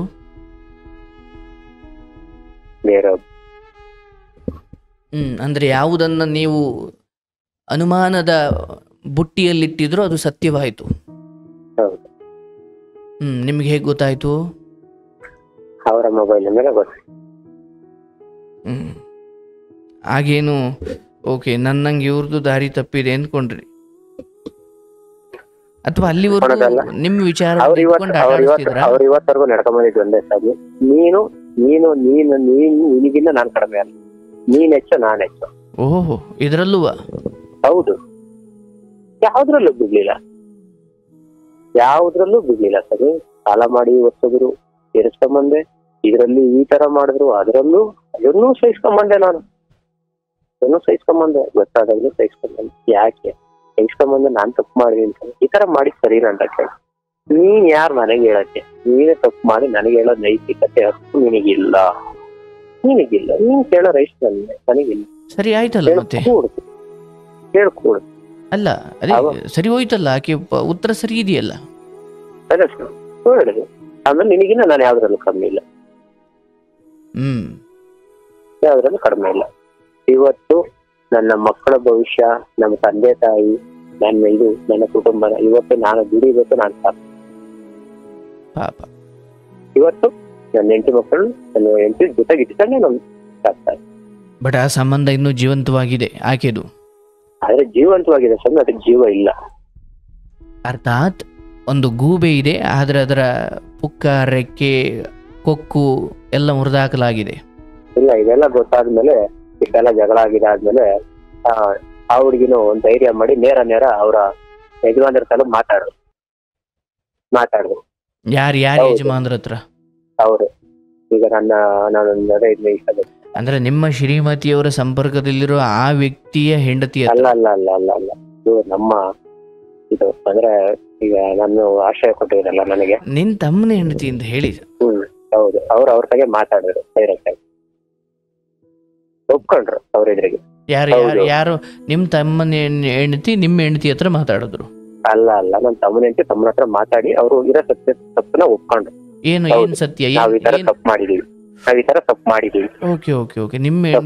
ತಮ್ಮನ ಹೆಂಡತಿ ಇನ್ನು ಮುಂದೆ ನಾವು ಮಾಡಲ್ಲ, ನೀನ್ ಕರೆಕ್ಟ್ ಆಗಿ ಇಟ್ಕೊಂಡು ನನ್ ಸಂಸಾರ ಇವತ್ತು ನನ್ನ ತಪ್ಪು ಕ್ಷಮಿಸಿ ನೀನು ನನ್ನನ್ನ ಮಾಡ್ಕೊಂಡು ಹೋಗ್ತೀಯ, ಬಾಳ್ ಮಾಡ್ಕೊಂಡು ಹೋಗ್ತೀಯ ಅಂತ ಕೇಳಿದ್ರು. ಆಯ್ತು ಹಾಗೆ ಅಂತ ಎಲ್ಲ ಸ್ವಲ್ಪ ಮಾತುಕತೆ ಆಯ್ತು. ಸರಿ ಆಯ್ತು ಅಂತಂದೇಳಿ ಅಂತ ಒಪ್ಕೊಂಡು ಮಾರನೇ ದಿನದಿಂದ ಮತ್ತೆ ಅದೇ ಮತ್ತೆ ಈ ಎಲ್ಲಾ ವಿಷಯಗಳು ಎತ್ಕೊಳ್ಳೋದು, ಒಡೆಯೋದು, ಬೆಳೆಯೋದು, ಜಗಳ ಮಾಡೋದು, ಗಂಟೆ ಕುಡ್ಕೊಂಬರೋದು. ಹೇಳುವಂತಹ ಪ್ರಮೇಯ ಯಾಕೆ ಬಂತು? ತಮ್ಮನ್ನ ಬಳಿ ಅಂದ್ರೆ ನಿನ್ನ ನಿಮ್ಮ ತಮ್ಮನ ಹೆಂಡತಿ ಆ ಗಂಡನನ್ನು ಕೂರಿಸ್ಕೊಂಡು ಹಿಂಗ್ ಮಾಡಿದೀವಿ ಅಂತ ಹೇಳುವ ನಿರ್ಧಾರ ಯಾಕೆ ಮಾಡಿದ್ರಿ? ಹೇಳಿದ್ರು ಮಾಡಿರೋ ತಪ್ಪನ ಒಪ್ಕೊಂಡ್ಬಿಟ್ಟು ಮದುವೆ ಆಗೋಣ. ಹೌದು. ಅಂದ್ರೆ ನಿಮ್ ತಮ್ಮನ ಹೆಂಡತಿ ನೀವು ಮದುವೆ ಆಗೋಣ ಅಂತ? ಹೌದು. ಬಟ್ ನಿನ್ ತಮ್ಮ ಏನಂದ್ರ ಅದಕ್ಕೆ? ಮದುವೆ ಆಗ್ತೀವಿ ಅಂತ ಅವ್ರ ಹತ್ರ ಕೇಳಿಲ್ಲ, ಇರೋ ತಪ್ಪನ ಒಪ್ಕೊಂಡು ಇನ್ನು ಮುಂದೆ ಒಪ್ಕೊಂಡಾದ್ಮೇಲೆ ಮದುವೆ ಪ್ರಶ್ನೆ ಹೆಂಗ್ ಬರುತ್ತೆ? ಅದು ಪ್ರಾಯಶ್ಚಿತ್ತ ತಾನೇ ಅದು? ಸರಿ ಅಂದ್ರೆ ಒಪ್ಕೊಂಡು ಇನ್ನು ಮುಂದೆ ಅವರು ಅದನ್ನ ಕ್ಷಮಿಸಿ ನಾನು ಇದ್ ಮಾಡ್ಕೊಂಡ್ರೆ ನನ್ನ ಮತ್ತೆ ಯಾವ್ದೇ ರೀತಿ ಆತರ ತಪ್ಪು ಮಾಡಲ್ಲ ಅಂತ. ಆದ್ಮೇಲೆ ಅದು ಆತರ ಮಾತಾಡಿ ಎಲ್ಲ ಫಸ್ಟ್ ಕೇಳೋವರೆಗೂ ಕೇಳಿ ಎಲ್ಲ ಆಯ್ತು, ಎಲ್ಲ ಆದ್ಮೇಲೆ ಹೂ ಅಂದು ಮತ್ತೆ ತಿರ್ಗಿ ಅದೇ ಸ್ಟಾರ್ಟ್, ಅದೇ ಚಾಡಿ, ಯಾವ್ದೇ ರೀತಿ ಜವಾಬ್ದಾರಿ ಇಲ್ಲ ನಡ್ಕೊಂಡು ಊಟನೂ ಕೊಡ್ದಿಲ್ಲ. ಹಂಗೆ ಅವ್ರ ಗಂಟ್ಲಿಗೆ ಅಂದ್ರೆ ಅವ್ರಿಗೆ ಹೊಟ್ಟೆ ತುಂಬ ಕುಡ್ಕೊಂಬರೋದು, ಮನೆಗಿರೋ ಉಪವಾಸ ಕೆಡೋದು ಈ ಕಷ್ಟ. ಅದಾದ್ಮೇಲೆ ಸುಮಾರು ಒಂದ್ 6 ತಿಂಗಳು ಜೊತೆಗಿತ್ತು ಅವ್ರಿಗೆ. ಮತ್ತೆ ಅವ್ರು ಯಾವ್ದೇ ರೀತಿ ಹೂ ಅಂತ ಅಂದ್ರೂ ಕೂಡ ಅವ್ರು ಕ್ಷಮಿಸಿ ಬದಲಾವಣೆ ಮಾಡ್ಕೊಂಡು ನಾನು ಇದ್ ಮಾಡ್ಕೊಂಡಿದೀನಿ ಅಂತ ಬರಲಿಲ್ಲ. ಅಲ್ಲಿಂದ ತಿರುಗಿ ಮತ್ತೆ ನಾವ್ ಯಾವ್ದೇ ರೀತಿ ತಪ್ಪು ಮಾಡಕ್ ಹೋಗಿಲ್ಲ. ಅವ್ರ ಪಣಗಿದ್ದಾರೆ, ನಾನು ಪಣಗಿದ್ದೀನಿ. ಫೋನಲ್ಲಿ ಮಾತಾಡ್ತಾರೆ, ಮತ್ತೆ ಮಾತಾಡ್ತೀನಿ. ನೋಡಿ, ನಿಮಗೆ ಆಯ್ತು. ನಿಮ್ಮ ಮಕ್ಕಳು ಏನ್ ಮಾಡ್ತಿದ್ದಾರೆ ಈಗ? ಮಕ್ಕಳು ನಿಮ್ಮ ಮಕ್ಕಳು? ನನ್ನ ಮಗ ಒಬ್ಬ ಈಗ SLC ಓದ್ತಾ ಇದ್ದಾರೆ, ಮಗಳು 3ನೇ ಕ್ಲಾಸ್ ಓದ್ತಿದ್ದಾಳೆ. ಓಕೆ. ನಿಮ್ಮ ತಮ್ಮನ ಹೆಂಡತಿಯ ಆಶ್ರಯ ಅನಿವಾರ್ಯನಾ ಅದು ನಿಮಗೆ? ಅನಿವಾರ್ಯ ಆಗಿತ್ತು ಸರ್. ಯಾಕೆಂದ್ರೆ ನನಗೆ ಬೇರೆ ಆಬ್ಜೆಕ್ಟ್ಸ್ ಇರ್ಲಿಲ್ಲ ಅವತ್ತು. ಅಂದ್ರೆ ಅವತ್ತು ಬಿಡಿ, ನಾನು ಅವತ್ತಿಂದ ಆಲೆ ಬಿಡಿಸಿ ಹೇಳಾಯ್ತು, ನೀವು ಸಜ್ಜನರಾದ್ರೆ ಅದನ್ನ ಒಪ್ಕೊಳ್ತೀರಾ. ನಾನು ಕೇಳ್ತಿರೋದು ಇವತ್ತಿಗೆ ಅದು ಅನಿವಾರ್ಯನಾ? ಇವತ್ತಿಗೆ ಈಗ ಇವತ್ತಿಗೆ ಅನಿವಾರ್ಯ ಅಂತ ಯಾಕೆ ಅನಿಸ್ತಿದೆ ಸ್ವಾಮಿ ಅಂದ್ರೆ, ಇಷ್ಟು ಮಾಡಿನೂ ಸರಿ ನಾನು ಹೇಳಿದೆ ಮನೆಗೆ, ಆಯ್ತು ಹಿಂಗ ಆಯ್ತು, ತಪ್ಪಾಗಿದೆ, ಹೋಗಿ ಸರಿದ್ದು, ಇನ್ನು ಮುಂದೆ ನಾನು ಯಾವ್ದು ರೀತಿ ನಡ್ಕೊಳಲ್ಲ ಅಂತ ಇದ್ರೂ ಪ್ರತಿ ಕ್ಷಣ ಪ್ರತಿ ದಿನ ಅನುಮಾನದಿಂದಾನೇ ನೋಡೋದು.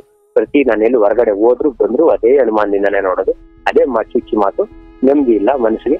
ಮಾಮೂಲಿ ಪ್ರತಿ ದಿನ ಜಗಳ, ಪ್ರತಿ ದಿನ ಕೇಳಿ. ನಾನು ಒಂದು ಕುಡಿಯಲ್ಲ, ಇನ್ನೊಂದಿಲ್ಲ, ಮತ್ತೆ ನನಗೆ ಯಾವುದೇ ರೀತಿ ದುರಭ್ಯಾಸಗಳ ಚಟ ನನಗಿಲ್ಲ ಸರ್. ನಾನು ದುಡಿಯೋಷ್ಟು ದುಡ್ಡು ನಾನು ಇವತ್ತು ನಮ್ಮ ತಂದೆ ತಾಯಿ, ನನ್ನ ಹೆಂಡತಿ ಮಕ್ಕಳು, ನಮ್ಮ ಸಂಸಾರ ಅಂತಾನೆ ನಾನು ಖರ್ಚು ಮಾಡ್ತೀನಿ. ನನಗಾಗಿ ಕೂಡ ನಾನೇನು ಸೇವಿಂಗ್ಸ್ ಮಾಡ್ಕೊಂಡಿಲ್ಲ. ನೋಡಿ, ಈಗ ಆಯಿತು, ನೀವು ನಿಮ್ಮ ಕಡೆಯಿಂದ ಏನೇನು ವಿಚಾರ ಇದೆ ಹೇಳಿದ್ರಿ, ಪಾಪ ತಪ್ಪಿಲ್ಲ. ಈಗ ನನ್ನದೊಂದು ಪ್ರೀತಿಯ ಸಲಹೆ ಇದೆ, ನಾನು ಹೇಳಿಬಿಡ್ತೀನಿ. ನೋಡಿ, ನೀವು ತಮ್ಮನ್ನ ಹೆಂಡತಿಯ ಕುರಿತಾಗಿ ಇಲ್ಲಿವರೆಗೂ ಯಾವ ಭಾವನೆಯಿಂದ ನೋಡಿದ್ರಿ, ಅದು ಅವಶ್ಯವಾಗಿ ನಮ್ಮ ಆಚಾರ ವಿಚಾರಗಳಿಗೆ ಅಥವಾ ಅದೊಂದು ಧರ್ಮ ಅಂತ ಇರುತ್ತೆ, ಆ ಸಂಬಂಧಗಳು ಬೆಲೆ ಅಂತ ಇರುತ್ತೆ. ಧರ್ಮಕ್ಕೆ ವಿರುದ್ಧನೇ, ನಾನಿಲ್ಲ ಅಂತ ಹೇಳಲ್ಲ. ಅದು ನಿಮ್ ದೊಡ್ಡ ಗುಣ, ಒಪ್ಕೊಂಡ್ರಿ, ಅದು ನಿಮ್ ದೊಡ್ಡ ಗುಣ. ಆದ್ರೆ ನಾನು ಹೇಳೋದು, ನಿಮ್ಮ ತಮ್ಮನ ಹೆಂಡತಿ ನಿಮ್ಮ ತಮ್ಮನ ನಡುವೆ ಏನೇನ್ ನಡೆದಿದೆ, ನಿನ್ನ ಮನೆ ಜಂಜಾಟ ಇದ್ದಂಗೆ ಅವ್ರ ಮನೆದು ಒಂದು ಜಂಜಾಟ. ಬಟ್ ಹಾಗೆ ನೋಡಿದ್ರೆ ನೀವು ಅಲ್ಲಿ ಪ್ರವೇಶ ಮಾಡಿದ್ರಿಂದಲೇ ಅವ್ರ ಮನೆ ಹಾಳಾಗಿರ್ಬೋದು. ಯಾರಿಗ್ ಗೊತ್ತಪ್ಪ ಅದು? ಏನ್ ನೀವು ಹೋದ್ರಲ್ಲಪ್ಪ? ಅಂದ್ರೆ ನೀವು ನಾ ಮೊದಲು ಹೋಗಿದ್ರಿಂದ ನನ್ನ ಪ್ರವೇಶದಿಂದ ಹಾಳಾಯ್ತು ಸರ್. ಕೇಳಿಸ್ಕೊಳ್ಳಿ, ಅಲ್ಲಿವರೆಗೂ ಅವ್ರು ಕಿತ್ತಾಡ್ಕೊಳ್ಳೋರೋ ಒಡೆದಾಡ್ಕೊಳ್ಳೋರೋ ಏನಾಗೋರೋ ನಿಮ್ಗೆ ಬೇಕಿರ್ಲಿಲ್ಲ ಅದು. ಆಕೆನೂ ನೊಂದವಳೆ, ನಾನು ನೊಂದಿದ್ದೀನಿ ಅಂತ ಯಾವಾಗ ನಿಮ್ಮ ಆ ಸಂಬಂಧಕ್ಕೆ ನಿಮಗೆ ನೀವೇ ಒಂದು ಸಮರ್ಥನೆ ಮಾಡ್ಕೊಳ್ಳೋಕೆ ಶುರು ಮಾಡಿದ್ರು ಅಲ್ಲೇ ಕೆಡ್ತು ವಿಚಾರ. ಅದು ನಿಮಗೆ ಅಷ್ಟೊಂದು ಇದ್ದಿದ್ದರೆ ಹೆಂಡತಿಗೆ ಡೈವರ್ಸ್ ಕೊಟ್ಟು ಬೇರೆ ಮದುವೆ ಆಗಬೇಕಿತ್ತು. ಬಟ್ ತಮ್ಮನ ಹೆಂಡತಿಯೊಂದಿಗೆ ಇವತ್ತಿಗೂ ನೀವು ಅದನ್ನೇ ಹೇಳ್ತಾ ಇದ್ದೀರಿ. ಮತ್ತು ನಾನು ಮದುವೆ ಆಗೋ ಹಂತಕ್ಕೆ ನೋಡಿ, ನಾನು ನಿಮಗೆ ಒಂದು ವಿಚಾರ ಹೇಳ್ತೀನಿ. 4 ದಿವಸ ಬದುಕೋಣ. ಮಕ್ಕಳಿಗೆ ನಿಮ್ಮ ಕೈಲಿ ಏನಾಗುತ್ತೋ ಅದನ್ನು ಮಾಡಿ, ತೀರಾ ನಿಮ್ಮ ಕುತ್ತಿಗೆಯನ್ನು ಕೂಯಿಕೊಂಡು ಮಕ್ಕಳಿಗೇನೋ ಮಾಡಿ ಅಂತ ಯಾರೂ ಹೇಳಿಲ್ಲ. ಹೆಂಡತಿ ಸಹಕಾರ ಸಿಗ್ತಾ ತಗೊಂಡು ಮಕ್ಕಳನ್ನು ಬೆಳೆಸಿ. ಹೆಂಡತಿ ಸಹಕಾರ ಸಿಗಲಿಲ್ವಾ, ನಿಮ್ಮ ಕೈಲಿ ಎಷ್ಟಾಗುತ್ತೆ ಅದು ಇನ್ನೊಂದು ಮದುವೆ ಆಗ್ತಿರೋ. ಬಟ್ ತಮ್ಮನ ಹೆಂಡತಿ ವಿಚಾರ ನಿಮಗೆ ಯಾವತ್ತಿದ್ರೂ ಅದು ಅಪಾಯ. ನಾನು ಇವತ್ತು ಸ್ಪಷ್ಟವಾಗಿ ಹೇಳ್ಬಿಟ್ಟಿರ್ತೀನಿ. ಇದು ಒಂದು ನಿನ್ನ ತಮ್ಮನಿಂದ ಬರುತ್ತೆ, ಇಲ್ಲ ಸ್ವಂತ ನಿನ್ನ ಹೆತ್ತ ಮಕ್ಕಳಿಂದಲೇ ನಾಳೆ ದಿನ ಭಾಳ ದೊಡ್ಡ ತಿರಸ್ಕಾರಕ್ಕೊಳಗಾಗ್ತೀರ. ಇವತ್ತು ಶಕ್ತಿ ಇರೋ ಸಮಯದಲ್ಲಿ ನೀವೇನು ತಗೊಳ್ತಾ ಇದ್ದೀರಿ ಯಾಕೋ ನಿಮ್ಗೆ ಅನ್ನಿಸ್ತಾ ಇದೆ. ಬಟ್ ಈ ದಿನ ನಾನು ಯಾಕೋ ನಿಮಗೆ ಸಿಕ್ಕಿ ಇದನ್ನು ಹೇಳ್ತಾ ಇದ್ದೀನಿ. ನಿಮಗೆ ಇನ್ನೂ ಜೀವನ ಬೇಕಾ, ಬೇರೆ ದಾರಿ ಹುಡುಕೊಳ್ಳಿ. ಬೇರೆ ಮದುವೆ ಆಗಿ ಅಥವಾ ಈ ಹೆಂಡತಿಗೆ ಡೈವರ್ಸ್ ಕೊಟ್ಟು ಏನೋ ಒಂದು ಬೇರೆ ಮಾಡ್ಕೊಳ್ಳಿ. ಆದರೆ ತಮ್ಮನ ಹೆಂಡತಿ ವಿಚಾರ, ಆ ಹೆಣ್ಣು ನಿಮಗೆ ಕಷ್ಟಕಾಲದಲ್ಲಿ ಆಗಿರಬಹುದು. ಆದರೆ ಕಷ್ಟಕಾಲದಲ್ಲಿ ಆಕೆ ಯಾಕಾದ್ಲು ಅಂದರೆ ಆಕೆದು ಚಿಕ್ಕದೊಂದು ಸ್ವಾರ್ಥ ಇತ್ತು, ಹೌದಲ್ಲಪ್ಪ? ಯಾಕಂದ್ರೆ ಗಂಡನಿಂದ ಯಾವ ಸುಖ ಶಾಂತಿ ನೆಮ್ಮದಿ ಇಲ್ಲ. ಬಟ್ ನೀವೆಂದೂ ಕೂಡ 2 ಮಕ್ಕಳು ಹುಟ್ಟಿಸಿದ್ದೀರಿ, ಇಲ್ಲ ಅವು ಬೆಳೀತಾ ಇದ್ದಾವೆ. ನೀವಿನ್ನ ಆ ಹೆಣ್ಣು ಮಗಳು ಬದುಕಲ್ಲಿ ಏನೇ ಆಗಲಿಕ್ಕೆ ಹೋದ್ರೂ ಅದು ತಾತ್ಕಾಲಿಕ. ಅದರಿಂದ ನಿಮಗೆ ದುಃಖವೇ ಹೊರತು ಸುಖವಿಲ್ಲ. ಇದನ್ನು ನೀವು ನೆನ್ಪಿಟ್ಕೊಳ್ಳಿ. ಕೇವಲ ಮಗಳ ರೀತಿಯಲ್ಲಿ ಆಕೆಗೇನು ಸಹಕಾರ ನೀಡಬಹುದು, ಸಂತೋಷ ಕೊಡಬಹುದು, ನಗಿಸಬಹುದು, ಏನಾದರೂ ಕೊಡಿಸಬಹುದು. ಅಷ್ಟು ಬಿಟ್ಟು ನೀವಿನ್ನೇನೇ ಮಾಡಲಿ, ಅಂದರೆ ಮಕ್ಕಳಿಲ್ಲ ಅಂದಿದ್ರೆ ಅದು ಬೇರೆ ಥರ ಆಗ್ತಿತ್ತು. ಬಟ್ ಇಲ್ಲಿ 2 ಮಕ್ಕಳಿದ್ದಾವೆ ನಿಮಗೆ. ಹೆಂಡತಿ ಬಿಟ್ಲು ಅಂತ ನೀವು ಹಂಗೆ ಬಿಡ್ಲಿಕ್ಕೆ ಆಗಲ್ಲ. ಪಾಪ ನೀವು ಬಿಡಲ್ಲ, ನಿಮ್ಗೆ ಒಳ್ಳೆತನ ಇದೆ. ಆದರೆ ಇದೊಂದು ವಿಚಾರದಲ್ಲಿ ಹಠ ಹಿಡಿತಾ ಇದ್ದೀರಾ, ಅದು ಒಳ್ಳೇದಲ್ಲ. ನಾನು ಯಾವತ್ತು ನನ್ನ ಮಕ್ಕಳಿಗೆ ಆಗಲಿ, ನನ್ನ ತಂದೆ ತಾಯಿಗೆ ಆಗಲಿ, ಇವತ್ತು ಸರ್ವತ್ತು ಬೆಳಗ್ಗೆ ನಾನು ದುಡಿತಾ ಇರೋದೇ ಅವ್ರಿಗೆಲ್ಲರಿಗೂ. ಪಾಪ ಇನ್ನೊಂದು ನನ್ನ ಮನೆಯವ್ರನ್ನ ತಮ್ಮನೆಯಂತೆ ಇವತ್ತು ನಿಸ್ವಾರ್ಥ ನನ್ನಿಂದ 1 ರೂಪಾಯಿ ಅಪೇಕ್ಷೆ ಪಟ್ಟಿಲ್ಲ. 1 ರೂಪಾಯಿ ಅಪೇಕ್ಷೆ ಪಟ್ಟಿಲ್ಲ. ಆಕೆಯ ಸ್ವಾರ್ಥ ನನ್ನ ಕಷ್ಟ ಸುಖದಲ್ಲಿ ತುಂಬಾ ಆಗಿದ್ದಾರೆ. ನನಗೆ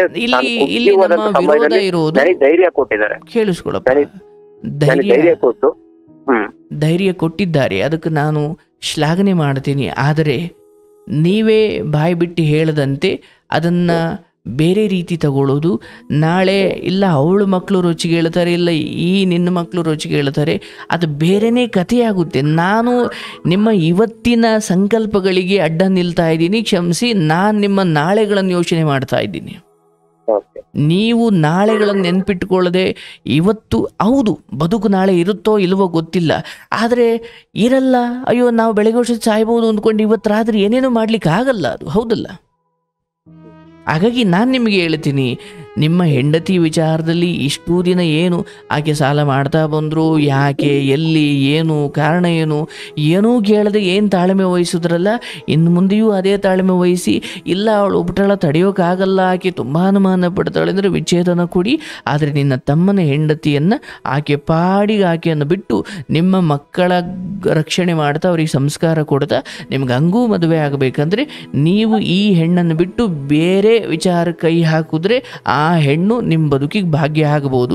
ಇಲ್ಲ ನಿಮ್ಮ ಮದುವೆನೇ ಬೇಡ, ತಮ್ಮನ ಹೆಂಡತಿ ಮನೆ ಹೋಗಿ ಬನ್ನಿ. ಆದರೆ ಹೋಗಿ ಬರುವುದು ಈ ಮುಂಚೆನೂ ಮಾಡಿದ್ದೀರಿ, ಈಗಲೂ ಮಾಡ್ತೀರಿ, ಆದರೆ ಭಾವನೆ ಬೇರೆ ಅಲ್ವಾ? ಇಲ್ಲ ಸಮಯ ಅವಾಗಲೇ ಆಗಿಲ್ಲ ಅಷ್ಟೇ. ಸುಮಾರು ಈಗಲೂ ನೀವು ಅದನ್ನು ಹೇಳ್ತಾ ಇದ್ದೀರಿ, ಮಾತು ಬದಲಿಸಬೇಡಿ. ನೀವು ಹೇಳ್ತಾ ಇದ್ದೀರಿ ನಾನು ಸಂಪರ್ಕದಲ್ಲಿ ಇದ್ದೀನಿ, ಹೌದು, ಮತ್ತೆ ನಾವು ಮದುವೆ ಆಗೋ ಆಲೋಚನೆ ಹಂತಕ್ಕೆ ಹೋಗಿದ್ದು ಹೌದು. ನಿಮ್ಮ ಮನಸ್ಸಾಕ್ಷಿ ಪ್ರಶ್ನೆ ಮಾಡ್ಕೊಳ್ಳಿ. ತುಂಬಾ ಗೌರವಾನ್ವಿತವಾಗಿ ಒಂದೊಳ್ಳೆ ಕುಟುಂಬದಿಂದ ಬಂದಿದ್ದೀರಿ. ಬಡತನ ಇರ್ಬೋದು ಸರ್, ಮನೇಲಿ ಕಷ್ಟಗಳಿರ್ಬೋದು, ಆದರೆ ಇವೆಲ್ಲ ಪರೀಕ್ಷೆಗಳಿಗೆ ಬರ್ತವೆ. ಅಂದರೆ ಸೀತೆಯನ್ನು ಹೊತ್ಕೊಂಡೋದ ರಾವಣ, ಅಯ್ಯೋ ರಾವಣನಂತ ರಾಕ್ಷಸನಿಂದ ಮತ್ತು ನನ್ನ ರಾಮ ಬಂದು ಬಿಡಿಸ್ಕೊಳ್ಳೋಕೆ ಸಾಧ್ಯನಾ, ಬಿಡು ನಾನು ರಾವಣನ್ನೇ ಮದುವೆಯಾಗಿ ಖುಷಿಯಾಗಿರೋಣ ಅಂತ ಅನ್ಬೋದಿತ್ತಲ್ವ ಸೀತೆ. ಆದರೆ ನನ್ನ ಕಷ್ಟಗಳು ಬಂದಿರ್ಬೋದು, ನಾನು ಕಿಡ್ನ್ಯಾಪ್ ಆಗಿರ್ಬೋದು, ಅಪಹರಣ ಆಗಿರ್ಬೋದು, ಆದರೆ ನನ್ನ ಜೀವ ಹೋದರೂ ಸರಿ ಧರ್ಮಕ್ಕೆ ವಿರುದ್ಧವಾಗಿ ನಾನು ನಡ್ಕೊಳ್ಳಲ್ಲ. ನಾನು ಹಿಂದೂ ಧರ್ಮ, ಮುಸ್ಲಿಂ ಧರ್ಮ ಇದ್ರ ಬಗ್ಗೆ ಮಾತಾಡ್ತಿಲ್ಲ. ಒಂದು ಸಾಮಾಜಿಕವಾಗಿ ಹಿಂದೆಯಿಂದ ಹಿರಿಯರು ಪಾಲಿಸ್ಕೊಂಡು ಬಂದಿದ್ದಿದೆ. ಅಣ್ಣನ ಹೆಂಡತಿ ನನಗೆ ತಾಯಿ ಸಮಾನ, ತಮ್ಮನ ಹೆಂಡತಿ ನನಗೆ ಮಗಳ ಸಮಾನ, ಸೊಸೆ ಮಗಳ ಸಮಾನ. ಹೀಗೆ ಒಂದೇನೋ ಆಚಾರ ವಿಚಾರ ಇದೆ. ಇದಕ್ಕೆ ನಾವು ನಮ್ಮ ಸುಖಗಳಿಗೆ ಇದನ್ನು ಈಗಲೇ ನಾವು ಮೀರಿಬಿಟ್ಟು ಅಂದರೆ ಮುಂದಿನ ಜನ್ರೇಷನ್ ಇನ್ನೂ ಕೆಟ್ಟು ಹೋಗುತ್ತೆ. ನಮ್ಮ ಸುಖವನ್ನು ಅಪೇಕ್ಷಿಸುವ ಜೊತೆ ಧರ್ಮ ಕರ್ಮಗಳನ್ನು ಸ್ವಲ್ಪ ನೋಡಬೇಕಾಗುತ್ತೆ. ಹೇಗೆ ಸೀತೆ ಅಂಥ ದೊಡ್ಡ ರಾಕ್ಷಸನ ತೆಕ್ಕೆಗೆ ಬಿದ್ದಾಗಲೂ ನನ್ನ ರಾಮ ಬರ್ತಾನೆ, ಇದು ನನಗೊಂದು ಪರೀಕ್ಷೆ ಅಂತ ರಾವಣನನ್ನು ದೂರನೇ ಇಟ್ಟಿದ್ಲು, ಹಾಗೆ ನನ್ನ ಮನೆಯಲ್ಲಿ ನನ್ನ ಹೆಂಡತಿಯಿಂದ ನೆಮ್ಮದಿ ಸಿಗದೆ ಹೋದಾಗಲೂ ನಾನು ಹಬ್ಬ ಅಂದ್ರೆ ಅವಳಿಗೆ ಡೈವರ್ಸ್ ಕೊಟ್ಟು ಅವಳನ್ನು ಕೈ ಬಿಟ್ಟು ಬೇರೆ ಹೆಣ್ಣಿನ ಬದುಕನ್ನು ಆಶಿಸಬಹುದು ಹೊರತು ತಮ್ಮನ ಹೆಂಡತಿ ವಿಚಾರ ಅಂತ ಹೋದಾಗ ನೀವಿವತ್ತು ಆಯಿತು, ನಾನು ಈ ಶಕ್ತಿಪೀಠದಲ್ಲಿ ನನಗೊಂದು ಸಿದ್ಧಿ ಅಂತೂ ನಾನು ಅದರ ಆಧಾರದ ಮೇಲೆ ಹೇಳ್ತೀನಿ. ಇಲ್ಲಿವರೆಗೂ ಏನು ಬಂದ್ರಿ, ಏನೋ ಅದೃಷ್ಟವಶಾತ್ ನೀವು ಬಚಾವಾಗಿದ್ದೀರಿ. ಆದರೆ ಈ ಹೆಣ್ಣಿನ ವಿಚಾರದಲ್ಲಿ ನೀವು ಮುಂದುವರಿಯೋಕೆ ಹೋದರೆ ಇದು ಕೆಂಪನೆ, ನಿಮ್ಮ ಸುತ್ತ ಕೆಂಪನೆಯ ಬಣ್ಣದಲ್ಲೇ ಇದು ಅಂತ್ಯವಾಗುತ್ತೆ. ನಾನು ನಿಮಗೆ ಹೇಳಿದ್ದೀನಿ ಈಗಲೇ, ಅರ್ಥ ಆಯ್ತಲ್ಲ? ನೀವು ನಿಮ್ಮ ಹೆಂಡತಿಯ ತಮ್ಮ ಬದುಕಿದ್ದಾನೆ ಗೊತ್ತಿಲ್ಲ, ಯಾವಾಗ ಏನು ಬೇಕಾದರೂ ಆಗ್ಬೋದು. ಅದು ಸುಖಕ್ಕಿಂತ ಜೀವ ಮುಖ್ಯ, ಹೌದಲ್ಲ? ನೀವು ಬದುಕಿದ್ರೆ ನಿಮ್ಮ ಮಕ್ಕಳ ಚೆನ್ನಾಗಿ ಬೆಳೆಸಿ ಅವರನ್ನು ಸಾಧಕರನ್ನಾಗಿ ಮಾಡಿ ಅಥವಾ ಅವ್ರಿಗೊಂದು ಬದುಕನ್ನು ಕಟ್ಟಿಕೊಟ್ಟು ಅದ್ಭುತ ಆಗಬಹುದು, ಅಥವಾ ಇನ್ನೊಂದು ಮದುವೆ ಆಗ್ಬೋದು.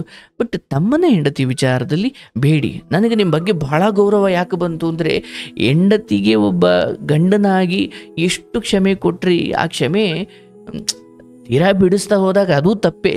ಬಟ್ ಒಬ್ಬ ಗಂಡನಾಗಿ ನೀವು ಒಂದು ಹಂತದವರೆಗೂ ಆಕೆನ ಕ್ಷಮಿಸಿದ್ರಿ. ಯಾವ ಸಾಲ ಬಂದರೂ ಕೂಡ ಅಯ್ಯೋ ನನ್ನ ಹೆಂಡತಿ ಬೇರೆಯವ್ರ ಮನೆ ತಲೆ ತಗ್ಸೋದು ಬೇಡ ಅಂತ ಏನೆಲ್ಲ ಕಾಂಪ್ರಮೈಸ್ ಆದ್ರಿ. ಬಟ್ ಈ ವಿಚಾರ ಹೊಸ್ಲಿಂದ ಹೊರಗಡೆ ಈ ಹೆಣ್ಣಿನ ಸಂಬಂಧ ಇದೆಯಲ್ಲ, ಇದು ನಿಮ್ಮ ಹೆಂಡತಿಯೊಂದಿಗೆ ನಿಮ್ಗೆ ಏನು ಜಗಳ ಆದರೂ ಅಯ್ಯೋ ಬಿಡಪ್ಪ ಅವ್ರ ಗಂಡ ಹೆಂಡತಿ ಅಂದ್ಕೊಳ್ತಾರೆ. ಬಟ್ ಇಲ್ಲೇನಾದರೂ ಆದರೆ ಅದನ್ನು ಸಮಾಜ ಹಂಗೆ ತಗೊಳ್ಳಲ್ಲ, ಹೌದಲ್ಲ? ನಿಮ್ಮ ಮಕ್ಕಳಿಗೆಲ್ಲ ದೊಡ್ಡ ಕಳಂಕ ಅದು. ಹಂಗಾಗೋದು ಬೇಡ. ಇನ್ನು ಮುಂದೆಯೂ ಮಾತಾಡಿಸಿ, ನಾನು ಬೇಡ ಅನ್ನಲ್ಲ. ಆದರೆ ಯಾವ ದೈಹಿಕ ಸಂಬಂಧ ಇಟ್ಕೊಳ್ಬಾರ್ದು. ನಿಮ್ಮ ಮನಸ್ಸಲ್ಲೂ ಕೂಡ ಅಯ್ಯೋ ನಾನು ಅವಳನ್ನು ಮದುವೆ ಆಗಬೇಕಿತ್ತು, ಇಲ್ಲ ಅವಳು ಮಗಳ ಸಮಾನ. ನೀವಿಲ್ಲಿ ಭೂಮಿಯಲ್ಲಿ ಬದುಕೋದು ಒಂದು 50-20 ವರ್ಷ, ಆದರೆ ಆ ಸಾವಿನ ನಂತರದ್ದು ಒಂದು ಕರ್ಮ ಧರ್ಮ ಅಂತ ಇದೆ, ಅದು ಒಂದು ಲೋಕ ಇದೆ. ಅಲ್ಲೂ ನಮಗೇನು ಸುಖ ದುಃಖ ಇರುತ್ತೆ ಅಂದರೆ ಇಲ್ಲಿ ನಾವು ಏನು ಮಾಡಿರ್ತೀವಿ ಅದ್ರ ಮೇಲೆ. ಬರೀ ಇಲ್ಲಿ ಸುಖವಾಗಿರ್ಲಿಕ್ಕೆ ನಾವು ಏನೇನೋ ಮಾಡಿಬಿಟ್ರೆ ಇನ್ನು ದೀರ್ಘಕಾಲದ ಸಾವಿನ ನಂತರದ್ದು ಒಂದು ಬದುಕಿದೆ, ಅಲ್ಲಿ ರವರವ ನರಕ ಅನುಭವಿಸೋದು ಬೇಡ. ಅದಕ್ಕೆ ಹೇಳಿಲ್ವಾ ನಮ್ಮ ಹಿರಿಯರು ಇವನ್ನೆಲ್ಲ ಸುಮ್ಮನೆ ಮಾಡಿಟ್ಟು ಹೋಗಿಲ್ಲ. ಹಾಗಂತ ನಿಮಗೆ ನಾನು ಕೈ ಮುಗಿದು ಕೇಳ್ಕೊಳ್ತೀನಿ, ಮಕ್ಕಳ ಕಾರಣಕ್ಕಾಗಿ ನೀವು ಹೆಂಡತಿಗೆ ಎಷ್ಟು ಕ್ಷಮೆ ಕೊಟ್ಟರು ಆಕೆಗೆ ಕ್ಷಮೆಗೆ ಯೋಗ್ಯಳಲ್ಲ. ಮಕ್ಕಳಿಗೆ ಕೊಡಿ, ಮಕ್ಕಳನ್ನ, ಯಾಕಂದ್ರೆ ಅವು ಏನೂ ಅರಿಯದವು. ಹಾಗಾಗಿ ಯಾವುದೇ ರೀತಿ ನಾನು ಕುಂದುಕೊರತೆ ಮಾಡಲಿಲ್ಲ. ಇವತ್ತು ನನ್ನ ಮಕ್ಕಳ ಸಂಪೂರ್ಣ ಜವಾಬ್ದಾರಿ ಏನೇನೇ ತಂದು ಕೊಟ್ಟಿರ್ಬೋದು, ಬಟ್ ನಿಮ್ಮ ವ್ಯಕ್ತಿತ್ವದ ಕುರಿತಾಗಿ ನಾಳೆ ದಿನ ಬೆತ್ತಲೆ ಆಗ್ತೀರಾ ಅಂದ್ರೆ ನೀವೇನೇನು ತಂದು ಕೊಟ್ರಿ ಅದೆಲ್ಲದಕ್ಕಿಂತ ದೊಡ್ಡ ಹೊಡೆತ ಆಗಿರುತ್ತಲ್ವಾ ಅದು, ಅಲ್ವಾ? ನಾನು ನಿಮ್ಗೆ ಸಲಹೆ ಅಷ್ಟೇ ಕೊಡಬಲ್ಲೆ. ಇಲ್ಲ ನಾನು ನನ್ನ ನೆಮ್ಮದಿ ನನಗೆ ಮುಖ್ಯನೋ, ಫೈನ್. ಎಲ್ಲದು ಒಂದೇನೋ ದೃಷ್ಟಿ ಕಣ್ಣು ನೋಡ್ತಾ ಇದೆ. ಇವತ್ತು ಯಾಕೋ ನಿಮ್ಮನ್ನು ಇಲ್ಲಿ ಕರ್ಕೊಂಡು ಬಂದಿದೆ. ನಾನು ಒಂದು ಹೆಣ್ಣಿನ ಆಶ್ರಯ ಬೇಕು ಸರ್, ಮನೆಗೆ ಹೋದರೆ ನೆಮ್ಮದಿ ಬೇಕು, ನನ್ನ ಅರ್ಥ ಆಗುತ್ತೆ. ಆದರೆ ನೆಮ್ಮದಿ ಬೇಕು ಅಂದರೆ ನೆಮ್ಮದಿ ಬೇಕು ಅಂತ ಏನೇನೋ ಮಾಡಲಿಕ್ಕೆ ಆಗಲ್ಲ. ನಿಮ್ಮ ತಮ್ಮನ ಹೆಂಡತಿಗೇನೋ ಬುದ್ಧಿ ಇಲ್ಲ, ಅಥವಾ ಆಕೆ ಏನು ಪಾಪ ಅವಳು ಒಳ್ಳೆ ಇರ್ಬೋದು, ಆದರೆ ಆಕೆಯ ಒಳ್ಳೆತನವನ್ನು ನೀವು ಈ ರೀತಿಯಲ್ಲಿ ನೋಡೋದು ತಪ್ಪು ತಪ್ಪು ತಪ್ಪು. ನಾಳೆಯಿಂದನೂ ಆಕೆಯನ್ನು ಪ್ರೀತಿಯಿಂದಲೇ ಮಾತಾಡಿಸಿ. ನಾನು ಬೇಡ ಅನ್ನಲ್ಲ, ನೀವು ಮಾತಾಡಿದ ತಕ್ಷಣ ಸಮಾಜ ಏನೋ ಅಂದ್ಕೊಂಡ್ಬಿಡುತ್ತೆ, ಇಲ್ಲ. ಆದರೆ ಅವಳು ಗಂಡನಿಗೆ ಡೈವರ್ಸ್ ಕೊಟ್ಟಿಲ್ಲ ಅನ್ನೋದನ್ನು ನೆನ್ಪಿಟ್ಕೊಳ್ಳಿ ನೀವು. ಯಾಕಂದ್ರೆ ಆತ ಬಂದು ಯಾವತ್ತು ಜುಟ್ಟು ಇಟ್ಕೊಂಡ್ರು ಆತನಿಗೆ ಅಧಿಕಾರ ಇದೆ. ನೀವು ಅಲ್ಲಿ ಬೆತ್ತಲಾಗ್ಬಿಡ್ತೀರ. ಆಮೇಲೆ ಎಲ್ಲಿವರೆಗೂ ಅಣ್ಣನನ್ನು ಓದಿಸಿ ನೀವು ಕಷ್ಟಪಟ್ಟು ಎಷ್ಟು ಎಲ್ಲ ಮಾಡ್ಕೊಂಡು ಬಂದಿದ್ದೀರಿ, ಎಲ್ಲಿ ಬಂದು ಎಡಬೋದು ಬೇಡ ಅಂತ ಅಷ್ಟೇ ನನ್ನ ಕಳಕಳಿ. ಅಷ್ಟು ಮಾಡಿ ನಿಮ್ಮ ಮಕ್ಕಳ ವಿಚಾರದಲ್ಲೂ ನೋಡಿ, ಹೆಂಡತಿ ಸ್ವಲ್ಪ ಏನೋ ಆಗಿರ್ಬೋದು, ಹಾದಿ ತಪ್ಪಿರ್ಬೋದು, ಮಕ್ಕಳ ವಿಚಾರದಲ್ಲಿ ನೀವೊಬ್ಬರು ಅದ್ಭುತ ತಂದೆಯಾಗಿದ್ದೀರಿ. ಅದನ್ನು ಹಾಗೆ ಮುಂದುವರಿಸಿ. ಯಾಕಂದರೆ ನಿಮಗೆ ಮನೆಯಿಂದ ಹೆಂಡತಿಯಿಂದ ಸಿಗದೇ ಇರೋ ಸುಖ ಸಂತೋಷ ಮಕ್ಕಳ ಕಾಲಕ್ಕೆ ಸಿಗುತ್ತೆ. ಆ್ಯಂಡ್ ದೊಡ್ಡವರು ಹಿರಿಯರನ್ನ ಯಾರನ್ನಾದರೂ ಸೇರಿಸಿ ಇದೇನು ಡೈವರ್ಸ್ ತಗೊಳ್ತಿರೋ, ಇಲ್ಲ ಅವಳು ಹಂಗೆ ಇರಲಿ ಸರ್, ನನ್ನ ಮಕ್ಕಳಿಗೋಸ್ಕರ ನಾನು ಜೊತೆ ಇರ್ತೀನಿ ಸರ್, ಏನೋ ನನ್ನ ಬದುಕು ಹಿಂಗೆ ಬಂದ್ಬಿಟ್ಟಿದೆ, ಬಂದಿದ್ದನ್ನು ಸ್ವೀಕಾರ ಮಾಡಬೇಕಲ್ಲ ಸರ್. ಅಷ್ಟು ಮಾಡ್ದಾಗ್ಯೂನು ಈ ಸೆಂಟ್ರಲ್ ಈ ಒಂದು ತಪ್ಪು ನಿಮಗಿನ್ನ ನಾನು ಕಮ್ಮಿನ ಅಂತ ಇದನ್ನ ಹಠಾತ್ ಸಾಧಿಸಿ ಈ ಒಂದು ಕೆಲಸ ಮಾಡಿ ಅದು ನನಗೆ ಗೊತ್ತಾದ ಮೇಲೂ ಇವತ್ತು ನನ್ನ ಜೊತೆಗೆ ಇಟ್ಕೊಂಡಿದ್ದೀನಿ. ಆದ್ರೆ ಇವತ್ತು ಯಾವೊಂದು ಕಾರಣ ಏನಂತ ಗೊತ್ತಿಲ್ಲ, 24 ಗಂಟೆ ಪ್ರತಿ ಕ್ಷಣ ನನ್ನ ತಪ್ಪು ಮಾತ್ರ ಎಪ್ಪತ್ತು ಜಗಳ ನಾನು ತಪ್ಪೇ ಮಾಡಿರಲ್ಲ. ನಾನು ಹೊರಗಡೆ ಹೋಗ್ ಬಂದ್ರು ನೀನ್ ಅಲ್ಲೇ ಹೋಗುತ್ತೆ, ಯಾಕೆ ಹೋಗ್ ನಂಗೆ ಗೊತ್ತು, ಇದೇ ಜಗಳ ಇದೇ ಆಯ್ತು. ಅದೇನು ಇವತ್ತೇನಿರಲ್ಲ, ಅದು ಯಾವಾಗ ಸಂಘಕ್ಕೆ ಸೇರ್ಕೊಂಡ್ರಲ್ಲ, ಲೋಕಜ್ಞಾನ ಬರ್ತಾ ಬರ್ತಾ ಬರ್ತಾ ವಿನಯ ಹೆಚ್ಚಾಗಬೇಕೆ ಹೊರತು, ಲೋಕಜ್ಞಾನ ಬಂದಾಗ ಅಯ್ಯೋ ನನಗೆ ಜಗತ್ತು ಗೊತ್ತು, ಯಾರ್ಯಾರೋ ಗೊತ್ತು, ಇವನಿಲ್ದಿರಿ ಇನ್ನೊಬ್ಬ ಅನ್ನೋ ಮನಸ್ಥಿತಿ ಬಂದಾಗ ಹಂಗೆ ಅದು ಆಡಿಸೋದು, ಹೌದಲ್ಲ? ಹಾಗಾಗಿ ಅದನ್ನ ನೀವು ಮನ್ಸಲ್ಲಿ ತಗೊಳ್ಬೇಡಿ. ಏನೇನೋ ನೋಡ್ಕೊಂಡು ಬಂದಿದ್ದೀರಿ, ಇದೆಲ್ಲ ಯಾವುದು, ಬಟ್ ಇನ್ನು ಒಂದು ಚೂರು ಕಾಳಜಿ ಆಗ್ಲಿ ಪ್ರೀತಿ ಆಗ್ಲಿ ಇದೇ ಆಗ್ಲಿ ಏನೂ ಇಲ್ಲ. ಆಯ್ತು, ಅದೇನೂ ಅವರಿಂದ ಸಿಗೋದು ಬೇಡ. ಬಟ್ ಇನ್ನು ಮುಂದೆ ಹೆಂಡತಿ ವಿಚಾರದಲ್ಲಿ ನಾನು ಮಾಡ್ಕೊಂಡು ಬಂದಿದ್ದೀನಿ, ನಾನು ಮನೆ ಬಿಟ್ಟು ಹೋಗ್ತೀನಿ, ಆಯ್ತು ಹೋಗವ್ವ, ನೀನು ಇದ್ದಾಗಲೂ ನೆಮ್ಮದಿ ಇಲ್ಲ, ಹೋದಾಗಲಾದ್ರೂ ಸಿಗ್ಬೋದು, ಯಾರಿಗ್ ಗೊತ್ತು. ಮಾಡಿದ್ದಿದ್ದಲ್ಲ, ನೀವು ಮೊದಲು ಧರ್ಮಕ್ಕೆ ಪ್ರಾಣ ಕೊಡಿ. ಅಧರ್ಮ ಅಥವಾ ಅಲ್ಲಿ ಲೆಕ್ಕ ಬುಕ್ಕ ಏನೂ ಇಲ್ಲ ಅಂದಾಗ ನೀವು ಆ ಜಾಗದಲ್ಲಿ ಬೆಲೆ ಕೊಡಬಾರ್ದು. ಪಾಲಿಸಿ, ಪರವಾಗಿಲ್ಲ, ಪ್ರಾಣ ಹೋದ್ರೂ ಪರವಾಗಿಲ್ಲ, ಆದರೆ ಧರ್ಮ ಅದನ್ನು ಬಿಡಬೇಡಿ. ನೀನು ಎಲ್ಲೆಲ್ಲೋ ಸಾಲ ಮಾಡ್ಕೊಂಡು ಬರೋದು, ಅದನ್ನು ನೀನು ಯಾರಿಗೆ ಕೊಡ್ತೀಯೋ ಏನು ಕೊಡ್ತೀಯೋ ಅದು ನನಗೆ ಗೊತ್ತಿಲ್ಲ. ನೀನು ಸಾಲ ತೀರ್ಸಕ ನಾನು ಮದುವೆ ಆಗಿದ್ದು ಹಾಗೆ ಆಗಿರತ್ತೆ. ಹಾಗೆ ನನ್ನ ಲೈಫ್, ನನ್ನ ಅರ್ಧ ಲೈಫ್ ಮುಗಿದೋಗಿರೋದೇ ಸಾಲಗಳು ಸಿಕ್ತು. ಪಾಪ ನನ್ಗೆ ಅರ್ಥವಾಗುತ್ತೆ. ಬಟ್ ಇಲ್ಲಿ ಇನ್ನು ಮುಂದಾದರೂ ನೋಡೆ, ನೀನೇನು ಸಾಯ್ತೀಯೋ, ನೀನು ಮನೆ ಬಿಟ್ಟು ಹೋಯ್ತೀಯೋ, ಏನು ಮಾಡ್ತೀಯೋ ಬೇಡ. ನಾನು ಯಾವುದೋ ಮಕ್ಕಳಿಗೆ ಏನು ಮಾಡಬೇಕೋ ಮಾಡ್ತೀನಿ, ಯಾವುದೋ ಒಂದಿನ ನಾನು ಆಶ್ರಮಕ್ಕೆ ಸೇರ್ಕೊಳ್ತೀನಿ, ಏನೋ ಲೋಕ ಸೇವೆ ಮಾಡ್ತದೆ, ನನ್ನ ಜೀವನನ್ನು ಮುಗಿಸ್ತೀನಿ. ಏನು ಯಾರನ್ನು ನಂಬ್ಕೊಂಡು ನಾವು ಬಂದಿಲ್ಲ.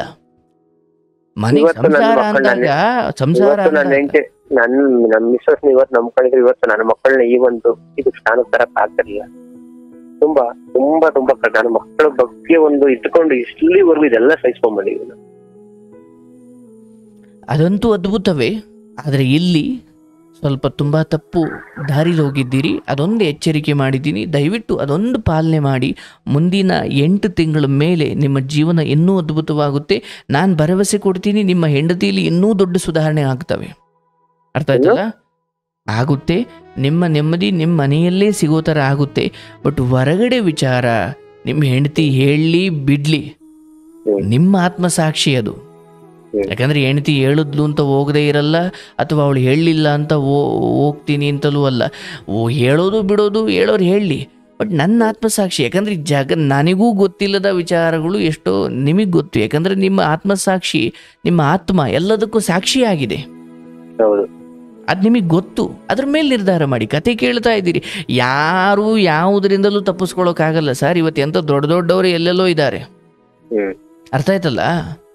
ಯಾರೂ ಕೂಡ ಕಣ್ಣು ಮುಚ್ಕೊಂಡು ನಾನೇನೋ ಮಾಡಿಬಿಡ್ತೀನಿ. ನಿಮಗೆ ಕಣ್ಣು ಮುಚ್ಕೊಂಡಾಗ ನಿಮಗೆ ಕಾಣಿಸ್ತಾ ಇರ್ಬೋದು, ಬಟ್ ಲೋಕ ಕಣ್ಣು ಮುಚ್ಚಿರುತ್ತಾ? ಕರ್ಮ ಕಣ್ಣು ಮುಚ್ಚಿರುತ್ತಾ?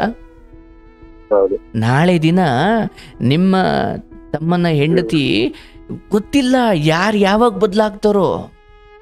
ಕಟ್ಕೊಂಡವಳೆ ಬದಲಾಗಿದ್ದಾಳೆ ಅಂದ್ರೆ ಆಕೆ ಬದಲಾಗಲ್ವಾ? ನಿಮಗೆ ಇಲ್ಲಿವರೆಗೂ ಅನುಭವಕ್ಕೆ ಬಂದಿಲ್ಲದೆ ಇರುವುದು, ಬಟ್ ಕಷ್ಟಕಾಲ ಯಾರನ್ನು ಬೇಕಾದ್ರೂ ಬದಲಾಯಿಸುತ್ತೆ. ಹೌದಲ್ಲ ಸರ್? ನಂಬಿಕೆನೆ ಸತ್ತೋಗಿದೆಯಲ್ಲ, ಬದಲಾಗ್ತಾರೆ ನಂಬಿಕೆನೆ ಸತ್ತೋಗಿ. ಅಲ್ಲಲ್ಲ, ನಾನು ಹೇಳ್ತಿರೋದು ನಿಮ್ಮ ತಮ್ಮನ ಹೆಂಡತಿ ಬಗ್ಗೆ. ಈಕೆ ಬದಲಾಗಿರೋದೇ ಹೌದು. ಇನ್ನು ಆಕೆ ಬದಲಾಗ್ಲಿಕ್ಕೆ ಅವ್ರವ್ರ ಸ್ವಾರ್ಥ ಅಂತ ಬಂದಾಗ ನಿಮ್ಮ ಮೇಲೆ ಗೂಬೆ ಕೂರಿಸೋಕೆ ಎಲ್ಲರೂ ರೆಡಿ ಇರ್ತಾರೆ. ಹೌದಲ್ಲ? ಅದಕ್ಕೆ ನಾವೇ ಎಚ್ಚೆತ್ಕೊಂಡು ಏನ್ ಮಾಡಬೇಕು, ಯಾರಿಗೂ ನಮ್ ಜುಟ್ಟು ಜನಿವಾರ ಕೊಡ್ದಂಗ್ ಬದುಕಬೇಕು.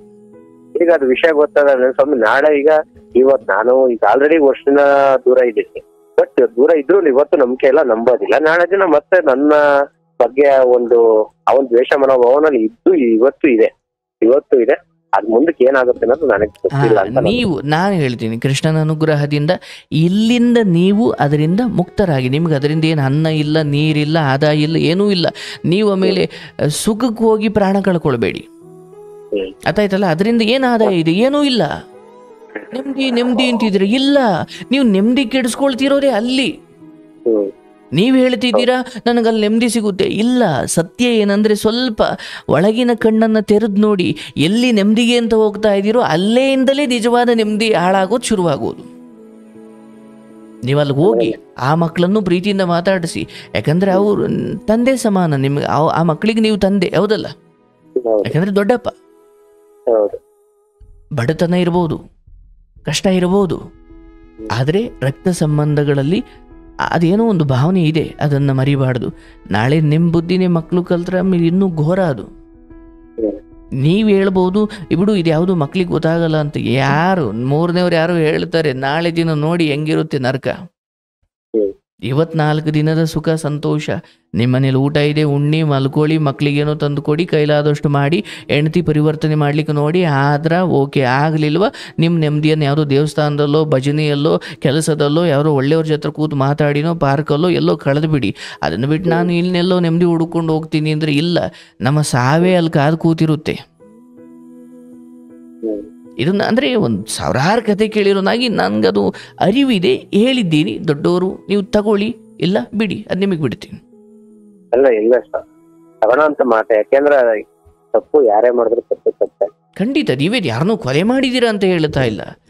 ಯಾಕೋ ನನಗಿವತ್ತು ಧರ್ಮದ ಅರಿವನ್ನು ಒಳಗನ್ನು ತಿಳಿದಿರೋನಾಗಿ ನನಗೆ ಹಂಗೆ ಅನ್ನಿಸ್ತು. ನೀವು ಕೂಡ ಅದನ್ನು ತಿದ್ದುಕೊಳ್ಳೋ ಬುದ್ಧಿ ತೋರ್ತಾ ಇದ್ದೀರಿ. ಅದಕ್ಕೆ ನಿಮಗೆ ನಾನು ಶರಣು. ಮುಂದೆ ನಿಮ್ಗೆ ಒಳ್ಳೆ ಜೀವನ ಕಾದಿದೆ. ಇಲ್ಲಿವರೆಗೂ ಒಂದು ಫಸ್ಟ್ ಹಾಫ್ ಏನಿದೆ ಕಷ್ಟವನ್ನೇ ನೋಡಿದ್ದೀರಿ, ಸೆಕೆಂಡ್ ಹಾಫ್ ಚೆನ್ನಾಗಿರುತ್ತೆ. ಆದರೆ ಚೆನ್ನಾಗಿರೋ ಅಷ್ಟೆಲ್ಲ ದುಡಿದ್ರು ಇದು ಮಾಡಿದ್ರೆ ಇವತ್ತರೆಗೂ ನೆಮ್ಮದಿಯಾಗಿ ಸುಖವಾಗಿ ಇದ್ದಿದ್ದು ಇತಿಹಾಸನೇ ಇಲ್ಲ ಒಂದು ದಿನಾನು. ಆದ್ರೆ ನಾನು ನೆಮ್ಮದಿಯಾಗಿ ಇದ್ದಿದ್ದಂದ್ರೆ ಮದುವೆಗೆ ಮುಂಚೆನೆ. ಅದೇ ಅದೇ ಅದೇ ಮದುವೆ ನನ್ನ ಮಗ ಹುಟ್ಟವರೆಗೂ ಅನ್ಕೊಂತೀನಿ ಅಷ್ಟೇ. ಮದುವೆ ಆದ ವರ್ಷಕ್ಕೆ ನನ್ನ ಮಗ ಹುಟ್ಟಿದ್ದು, ಮದುವೆ ಆದ ವರ್ಷಕ್ಕೆ ಅಲ್ಲಿವರೆಗೂ ಅಷ್ಟೇ. ಅಲ್ಲಿಂದ ಸ್ಟಾರ್ಟ್ ಆಗಿದೆ ಇದೆಲ್ಲ. ನಿಮ್ಮ ನಿಜವಾದ ಆಸ್ತಿ ಅಂದ್ರೆ ನಿಮ್ಮ ಮಕ್ಕಳೇ ಆಗಿದ್ದಾರೆ ಅಲ್ವಾ? ಅವರಿಗೆ ಒಳ್ಳೆ ವಿದ್ಯೆ ಬುದ್ಧಿ ಕೊಟ್ಟುಕೊಂಡು ಅವರನ್ನ ಹುಲಿಗಳ ತರ ಸಾಕಿ ತಗೊಂಡ್ರೆ ನನ್ನ ಮಕ್ಕಳು ಓದೋದ್ರಲ್ಲಿ ನನ್ನ ಮಗ ದೊಡ್ಡ ಸ್ವಲ್ಪ ಆಟ ಪಾಠದ ಕಡೆ ಜಾಸ್ತಿ ಇದು ಇಂಟ್ರೆಸ್ಟ್, ಬಟ್ ಓದ್ತಾನೆ. ನನ್ನ ಮಗಳಂತೂ ಓದೋದ್ರೆ ತುಂಬಾ ಓದಿನ ವಿಚಾರ ಅದು ಸೆಕೆಂಡ್ರಿ, ಬಿಟ್ಬಿಡಿ. ಈಗ ಓದಿರೋ ನಿಮ್ಮಣ್ಣ ಹಿಂದೆಂಗೋ ಇರ್ಬೋದು, ಓದಿಲ್ದಿರೋ ನೀವ್ ಹಿಂಗಿರ್ಬೋದು, ಒಟ್ನಲ್ಲಿ ಇಬ್ಬರಿಗೂ ದಿನದ 24 ಗಂಟೆನೇ ಇದೆ. ಇಬ್ಬರಿಗೂ ಸೂರ್ಯ ಚಂದ್ರನ ಬೆಳಕು ಸಮನಾಗಿದೆ. ಹಾಗಾಗಿ ಓದು ನಮ್ಮ ಆದಾಯಗಳಲ್ಲಿ ಸ್ವಲ್ಪ ವ್ಯತ್ಯಾಸ ಜಾಸ್ತಿ ಕಡಿಮೆ ಇರಬಹುದು, ಬಟ್ ಬದುಕು ಅಂತ ಬಂದಾಗ ಅವಕಾಶ ಓದ್ದವನಿಗೂ ಓದದೇ ಇರೋನ್ಗೂ ಒಂದೇ. ಹಾಗಾಗಿ ನಿಮ್ಮ ಮಗ ಒಬ್ಬ ಸ್ಪೋರ್ಟ್ಸ್ ಅಲ್ಲಿದ್ದಾನ, ಇನ್ನೊಬ್ಬ ಓದೋದಲ್ಲಿದ್ದ. ಈಗಲೇ ನೀವು ಯಾವುದನ್ನು ಅಳಿಯೋಕ್ಕಾಗಲ್ಲ. ಎಷ್ಟು ವಯಸ್ಸಾದ್ರೂ ನಮಗೆ ಏನು ಸರಿ ಬುದ್ಧಿ, ನಮಗೆ ಬುದ್ಧಿ ಇಲ್ಲ ಅಂದ್ರೆ ಮಕ್ಕಳಲ್ಲಿ ಏನು ಅಂತ ಹಿಂಗೇ ಇರಬೇಕು ಅಂತ ನಾವೇ ನಿರೀಕ್ಷೆ ಮಾಡಲಿಕ್ಕೆ ನಾವು ಯೋಗ್ಯರೇ ಅಲ್ಲ. ಯಾಕಂದ್ರೆ ನಮ್ಮ ಬದುಕೆ ಇನ್ನು ಹಿಂಗೆ ಆಗ್ತಿದೆಯಲ್ಲ. ನಾನು ಪ್ರಯತ್ನ ಮಾಡಿ ಅವ್ರನ್ನ ಯಾವೊಂದು ಒಳ್ಳೆ ತಗೊಂಡೋಗ್ಬೇಕು, ಆ ಒಂದು ಮುನ್ನಡೆಸ್ಕೊಂಡು ಹೋಗ್ತಾ ಇದ್ದೀನಿ. ಯಾವುದೇ ರೀತಿ ನನ್ನ ಜವಾಬ್ದಾರಿಗಳನ್ನ ನಾನು ಬಿಟ್ಟಿಲ್ಲ. ಅದು ನಿಮ್ಮ ದೊಡ್ಡತನ. ಮತ್ತೆ ನಿಮ್ಮ ಅಣ್ಣ ಇವತ್ತು ನೆನ್ಸ್ಕೊಂಡ್ರೆ ನೀವು ನಿಜಕ್ಕೂ ನಿಮ್ಮ ಅಣ್ಣನಿಗೆ ದೇವರು. ಯಾಕೆ ಗೊತ್ತೇನು, ನೀವು ದುಡಿಯೋಕೆ ಹೋಗಿ ಒಬ್ಬ ತಮ್ಮನಾಗಿ ನೀವು ಬೆವರು ಸುರಿಸ್ಲಿಕ್ಕೆ ಹೋದ್ರಿ, ಅವರನ್ನ ಶಾಲೆಗೆ ಕಳಿಸೋದ್ರಿ. ಎಂಥ ಅದ್ಭುತವಾದ ಬದುಕು ನಿಮ್ಮದು. ನನಗೆ ಹೆಮ್ಮೆ ಆಯಿತು. ಅಂದರೆ ನಾನು ಮನಸ್ಸಲ್ಲಿ ಅಂದ್ಕೊಳ್ತಾ ಇದ್ದೆ, ನೀವು ಆ ಕತೆ ಹೇಳ್ತಾ ಇರ್ಬೇಕಾದ್ರೆ ನನ್ನ ಮನಸ್ಸಲ್ಲಿ ಓಡ್ತಿತ್ತು, ಅರೆ ಒಬ್ಬ ತಮ್ಮ ಹೋಗೋದು, ಅಣ್ಣ ಶಾಲೆಯಿಂದ ಮನೆಗೆ ಬಂದಾಗ ತಮ್ಮ ಇನ್ನೂ ಕೆಲಸದಲ್ಲೇ ಇರೋದು, ಇದು ಒಳ್ಳೆ ಸಿನಿಮಾ ತರ ಕಂಡ್ಬಿಡ್ತು. ಬಟ್ ಯಾಕೋ ಆಮೇಲೆ ಇವತ್ತು ಸ್ವಾಮಿ ಲಕ್ಷ ರೂಪಾಯಿ ಸಂಬಳ ತಗೊಂತಾರೆ, ಅವ್ರಿಗೊಂದು ಸ್ಯಾಲ್ರಿ ಒಂದು ಮಂತ್ಗೆ 1 ಲಕ್ಷ ಇದೆ. ನಮ್ಗೆ ಇನ್ಕ್ಲೂಡಿ ನಮ್ಮ ತಂದೆ ತಾಯಿ ಕಷ್ಟಕ್ಕೂ ಕೂಡ ಇವತ್ತು ನೀವ್ ಹೇಗಿದ್ದೀರಾ, ಏನು ಎತ್ತ, ಒಂದು ವರ್ಷ ಆದ್ರೂ ಒಂದು ದಿನ ಬಂದು ನೋಡ್ಬೇಕು ಅಂತ ಬರಲ್ಲ. ಅಂದಿವೇ ರೋಡಲ್ಲಿ ಹೋದ್ರೆ ಒಂದು ಅಟ್ಲೀಸ್ಟ್ ಮುಖ ಏನೋ ನೋಡ್ಬೇಕು ಅನ್ಸುದು, ಮುಖ ನೋಡ್ಕೊಂಡು. ಆಯ್ತು, ನೀವು ಏನ್ ಮಾಡ್ಬೇಕು ಮಾಡಿದ್ದೀರಿ. ಎಲ್ಲರಿಗೂ ಅವ್ರಿಗೂ ಮಕ್ಕಳಿದ್ದಾರೆ, ಎಲ್ಲದೂ ಒಂದು ಕಾಲ ಬರುತ್ತೆ. ಹತ್ತಿದ ಏಣಿ ಮರಿಬಾರ್ದು. ನಿಮಗೆ ಭಗವಂತ ಬಡತನ ಕೊಟ್ಟಿರ್ಬೋದು, ತಂದೆ ತಾಯಿ ನೋಡ್ಕೊಳ್ಬೇಕು ಅನ್ನೋ ಸದ್ಬುದ್ಧಿಯನ್ನ ಕೊಟ್ಟಿದ್ದಾನಲ್ಲ, ಅದರಲ್ಲೇ ನೀವು ದೊಡ್ಡವರು. ಲಕ್ಷ್ಯ ಬರ್ಲಿಕ್ಕೆ ತಂದೆ ತಾಯಿ ನನ್ನ ಮಕ್ಕಳನ್ನ ಸಾಕುವಷ್ಟು ಭಗವಂತ ನನಗೊಂದು ಸುತ್ತ ಅನ್ನನೂ ಮತ್ತೆ ಒಂದು ದಾರಿನೂ ಇವತ್ತವರೆಗೂ ನನಗೆ ಅವನ ವಿಚಾರ ಮೋಸ ಮಾಡಿಲ್ಲ. ಅದ್ಭುತ ಅದ್ಭುತ. ನೋಡಿ ನಿಮ್ಮ ಮಾತಲ್ಲಿ ನನಗೆ ಆ ಶಕ್ತಿ ಅಥವಾ ನಿಮ್ಮ ಉತ್ಸಾಹ ಅಥವಾ ನಿಮ್ಮ ಈಗ ವೈಯಕ್ತಿಕವಾಗಿ ಮನೆಯಲ್ಲಿ ನೆಮ್ಮದಿ ಇಲ್ಲದೆ ಹೋದ್ರು ಮಕ್ಕಳು ತಂದೆ ತಾಯಿ ವಿಚಾರದಲ್ಲಿ ನಿಮ್ಮ ಕರ್ತವ್ಯ ನೀವು ಮರೆತಿಲ್ಲ. ಇದೆ ಅಂದರೆ ಯುದ್ಧ ಭೂಮಿಯಲ್ಲಿರೋ ಒಬ್ಬ ಸೈನಿಕನಿಗೆ ಮೈತುಂಬ ಗಾಯ ಆದರೂ ಕೂಡ ನಾನು ನನ್ನ ರಾಜನಿಗೋಸ್ಕರ ಈ ಯುದ್ಧ ಭೂಮಿಗೆ ಬಂದಿದ್ದೀನಿ ಅನ್ನೋದನ್ನು ನೆನಪಿಟ್ಕೊಂಡ್ರೆ ಆ ಗಾಯದ ನಡುವೆಯೂ ಅವನು ಸ್ವಾಮಿನಿಷ್ಠೆ ತೋರ್ತಾನಲ್ಲ, ಅದು ನಿಜವಾದ ಕ್ಷತ್ರಿಯ ಗುಣ. ಹಾಗೆ ನಿಮಗೆ ನೆಮ್ಮದಿ ಇಲ್ಲದೆ ಹೋದಾಗಲೂ ನಿಮ್ಮ ಕರ್ತವ್ಯ, ನಿಮ್ಮ ಸ್ವಾಮಿನಿಷ್ಠೆ, ನಿಮ್ಮ ಮಕ್ಕಳ ಕುರಿತಾಗಿ ನಮ್ಮನ್ನು ಹೆತ್ತಿದ್ದಾರೆ ಅನ್ನೋ ಕಾರಣಕ್ಕೆ ತಂದೆ ತಾಯಿ, ನಮ್ಮಿಂದ ಹುಟ್ಟಿದ್ದಾರೆ ಅನ್ನೋ ಕಾರಣಕ್ಕೆ ಮಕ್ಕಳು, ಇವರಿಬ್ಬರಿಗೂ ನಾವು ಋಣಿಯಾಗಿರಬೇಕು ಅಥವಾ ನಮ್ಮ ಕರ್ತವ್ಯ ನಾವು ಮಾಡಬೇಕು. ಹೌದು, ನಾನು ಆ ಒಂದು ಕರ್ತವ್ಯಕ್ಕೆ ಮಾತ್ರ ಇವತ್ತು ನಾನು ಮೋಸ ಮಾಡಿಲ್ಲ. ಮಾಡಿ ಮಾಡಿ ಕರ್ತವ್ಯ ಅಲ್ಲ, ಅದು ನನ್ನ ಲೈಫ್ ಆಫ್ ದಿ ಪಾರ್ಟ್. ಸತ್ಯ ಸತ್ಯ. ನಿಮ್ಮ ಅದು ಕರ್ತವ್ಯ ಅನ್ನೋದಕ್ಕಿಂತ ನಿಮ್ಮ ಕಾರಣಕ್ಕಾಗಿ ಜನಿಸಿದ್ದಾರೆ ಅಂದರೆ ಅವ್ರಿಗೆ ರೆಕ್ಕೆ ಬರೋವರೆಗೂ ಈಗ ಹಾರ್ಬೇಕಂಡ್ರಪ್ಪ ಅಂತ ಎಲ್ಲ ಹೇಳ್ಕೊಡು ನಿಮ್ಮದೇ ಜವಾಬ್ದಾರಿ. ಅವ್ರ ರೆಕ್ಕೆ ಬಂದ್ಮೇಲೆ ಆರು ಹೋಗ್ತಾರೆ, ಅವ್ರಿಗೆ ಯಾವ ಕಡೆಗೆ ಬೇಕೋ ಹೋಗ್ತಾರೆ. ಅಲ್ಲಿವರೆಗೂ ಸಂಸ್ಕಾರ, ಶಿಕ್ಷಣ, ಅರಿವು ಮತ್ತೆ ಸನ್ನಡತೆ ಇವೆಲ್ಲವೂ ಹೇಗೆ ಬರ್ತವೆ ಅಂದರೆ, ನೀವು ಹೇಳಿದ್ದನ್ನು ಎಲ್ಲೋ ಒಂದು 5% ಕೇಳ್ಬೋದು, ಬಟ್ ನೀವು ಹೆಂಗೆ ನಡ್ಕೊಳ್ತಿದ್ದೀರಾ ಅಂತ ಗಮನಿಸ್ತಾರೆ, ಇಲ್ಲ 3 ದೇವ್ರ ಮೂಲಕ ಗೊತ್ತಾಗುತ್ತೆ. ಅದು ಮಕ್ಕಳಲ್ಲಿ ಜಾಸ್ತಿ ಬೇರುಳುತ್ತೆ. ಆ ವಿಚಾರ ನನ್ನ ಮಗನ ಎದುರಿಗೆ ಪ್ರತಿದಿನ ಅದೇ ವಿಚಾರನ ತೆಗೆದು ತೆಗೆದು ತೆಗೆದು ತೆಗೆದು ಜಗಳ ಮಾಡಿ ಅಲ್ಲಿ ಓದ್ತಾ ಇರೋ ನನ್ನ ಮಗ SLC ಓದ್ತಾ ಮನಸ್ಥಿತಿನೇ ಹಾಳು ಮಾಡ್ತಿದ್ದಾರೆ. ಎಷ್ಟು ಯಾವ ರೀತಿ ನಾನು ಒಳ್ಳೆ ಎಷ್ಟೋ ಸರಿ ಹೇಳಿ, ಏನೇ ಇದ್ರು ನಾನು ನೀನು ಇದ್ದಾಗ ಮಾತಾಡು, ನನ್ನ ಮಗ ಇದ್ದಾಗ ಮಾತಾಡ್ಬೇಡ. ಯಾಕೆ ಭಯನಾ? ನಿನಗೆ ಹಂಗ ಹೇಳಿದ್ರೆ ಅರ್ಥ ಆಗೋದು, ನೀನ್ ಹಿಂಗ್ ಹೇಳಿದ್ರೆ ಅರ್ಥ ಆಗೋದು, ಬರೀ ಇದೆ. ನಾವು ನನ್ನ ಮಗನ ಮನಸ್ಸು ಯಾವ ಲೆವೆಲ್ಗೆ ಹೋಗೋದೆ ಅಂದ್ರೆ, ಆದ್ರೆ ನಾನ್ ಪಡ್ತಾ ಇರೋ ಕಷ್ಟ ನೋಡಿ ಇವತ್ತು ನನ್ನ ಮಗ ಸಹಿಸ್ಕೊಂಡಿದ್ದಾನೆ ಅಂತ ಅನ್ಕೊಂತಿದ್ದೀನಿ ನಾನು. ಆಯ್ತು, ಇನ್ನು ಮುಂದೆ ನಿಮ್ಮ ಹೆಂಡತಿ 1000 ಹೇಳಿ, ನೀವಂಗ ಮಾಡ್ತಾ ಇದ್ರೆ ಹೆಂಡತಿ ಹೇಳಿದ್ರೆ ನಿಮಗೆ ಭಯ ಆಗ್ಬೇಕು. ನೀವು ನಿಲ್ಸಿದ್ದೀರಾ ಅಂದಾಗ ಆಕೆ ಮಾತು ನಿಮಗೇನೂ ಅನ್ಸಲ್ಲ. ಇದು ಆತ್ಮಸಾಕ್ಷಿಯ ಪ್ರಶ್ನೆ. ನಾಕೆ ಹೇಳ್ತಿರೋದು ಹೌದು, ನಾನು ಮಾಡ್ತಿರೋದು ಹೌದು ಅಂದಾಗ, ಇಲ್ಲ ಮಕ್ಕಳಿಂದ ದೂರ ಹೋಗಿ ಮಾತಾಡೋಣ ಅಂತೀರಾ. ನಾನು ಮಾಡ್ತಿಲ್ಲ ಅಂದಾಗ, ಅಯ್ಯೋ ಇಲ್ಲಲ್ಲ ಮೈಕ್ ತಾಂಡೋಗಿ ಹೇಳ್ಕೊಂಡು ಬಾ ಅಂತೀರಾ. ಹೌದಲ್ಲ? ಮಕ್ಕಳ ಮುಂದೆ ಅದು, ಯಾಕೆಂದ್ರೆ ಮಕ್ಕಳ ಮನಸ್ಸಿನ ಮೇಲೆ ಪರಿಣಾಮ ಬೀರುತ್ತೆ ಅನ್ನೋ ನನ್ನ ಮನಸ್ಸಿನ ಪರಿಣಾಮ ಬೀರುತ್ತೆ. ಹೌದು, ಯಾಕಂಗಾಯ್ತು ನನ್ನಿಂದನೇ ಅಲ್ವಾ? ಇವಾಗ ಪರಿಣಾಮದ ಬಗ್ಗೆ ಯೋಚನೆ ಮಾಡೋರು ಬಹಳ ಹಿಂದೆ, ಅದು ಕಾಲ ಮೀರು ಹೋಗಿದೆ. ಈಗಲಾದ್ರೂ ತ್ಯಜಿಸಿ, ಇಲ್ಲಿಂದ ಆಚೆಗೆ ತ್ಯಜಿಸಿ ಆ ಹೆಣ್ಣು ಮಗಳ ನೋಡ್ಕೊಳ್ಳಿ. ಪಾಪ ಗಂಡ ಯಾಕೋ ಸರಿ ಇಲ್ಲ, ಆಯ್ತಾ, ಗೌರವಾನ್ವಿತವಾಗಿ ನೋಡ್ಕೊಳ್ಳಿ. ಆದರೆ ಭಾವನೆಯನ್ನು ಸ್ವಲ್ಪ ಬದಲಾಯಿಸ್ಕೊಳ್ಳಿ. ಆಗ ಮಾತ್ರ ನಿಮ್ಮ ಬದುಕಲ್ಲಿ ಬೆಳಕು ಬರುತ್ತೆ. ಇದನ್ನು ಮೀರಿಯೂ ಮುಂದುವರಿದ್ರೆ ಮುಂದಿನ 8 ತಿಂಗಳೊಳಗಡೆ ನೀವು ಅದರ ಫಲವನ್ನು ಅನುಭವಿಸ್ತೀರಾ. ಇಲ್ಲ, ನಾಳೆಯಿಂದ ಈ ಕ್ಷಣದಿಂದ ನೀವು ಬದಲಾಯಿಸ್ಕೊಳ್ಳಿ. ಈ ಹೆಣ್ಣು ನಿಮ್ಮ ಬದುಕಿಗೆ ಬೇಕು, ಅದಕ್ಕೆ ಬೇರೆ ದಾರಿ ಇದೆ, ಬೇರೆ ಮದುವೆಯಾಗಿ ಇಲ್ಲ ಈ ಇರೋ ಹೆಂಡತಿಯನ್ನೇ ಸರಿ ಮಾಡ್ಕೊಳ್ಳಿ. ಅದನ್ನು ಬಿಟ್ಟು ಈ ದಾರಿಗೆ ಹೋಗೋದು ಧರ್ಮ ಅಲ್ಲ. ಆ್ಯಂಡ್ ಆಕೆಗೂ 2 ಮಕ್ಕಳಿದ್ದಾವೆ, ಏನೋ ಆಕೆಗೂ ಒಂದು ನೆಮ್ಮದಿ ಅನ್ನೋ ಕಾರಣಕ್ಕೆ ಆಕೆನೂ ಆಯಿತು, ಆಕೆನೂ ಬುದ್ಧಿ ಕೇಡಾಗಿ ಬಂದು ನಿಮ್ಮ ಜೊತೆ ಹಂಗೆ ಮುಂದುವರಿಬೋದು ಏನೋ. ಬಟ್ ಆಕೆಗೇನೋ ಬುದ್ಧಿ ಇಲ್ಲ, ನಿಮಗೆ ಬುದ್ಧಿ ಇದೆ. ಬಟ್ ಅವರಿಬ್ಬರಿಗೂ ಡೈವರ್ಸ್ ಆಗಿಲ್ಲ ಅನ್ನೋದನ್ನು ಮರಿಬಾರ್ದು ನೀವು.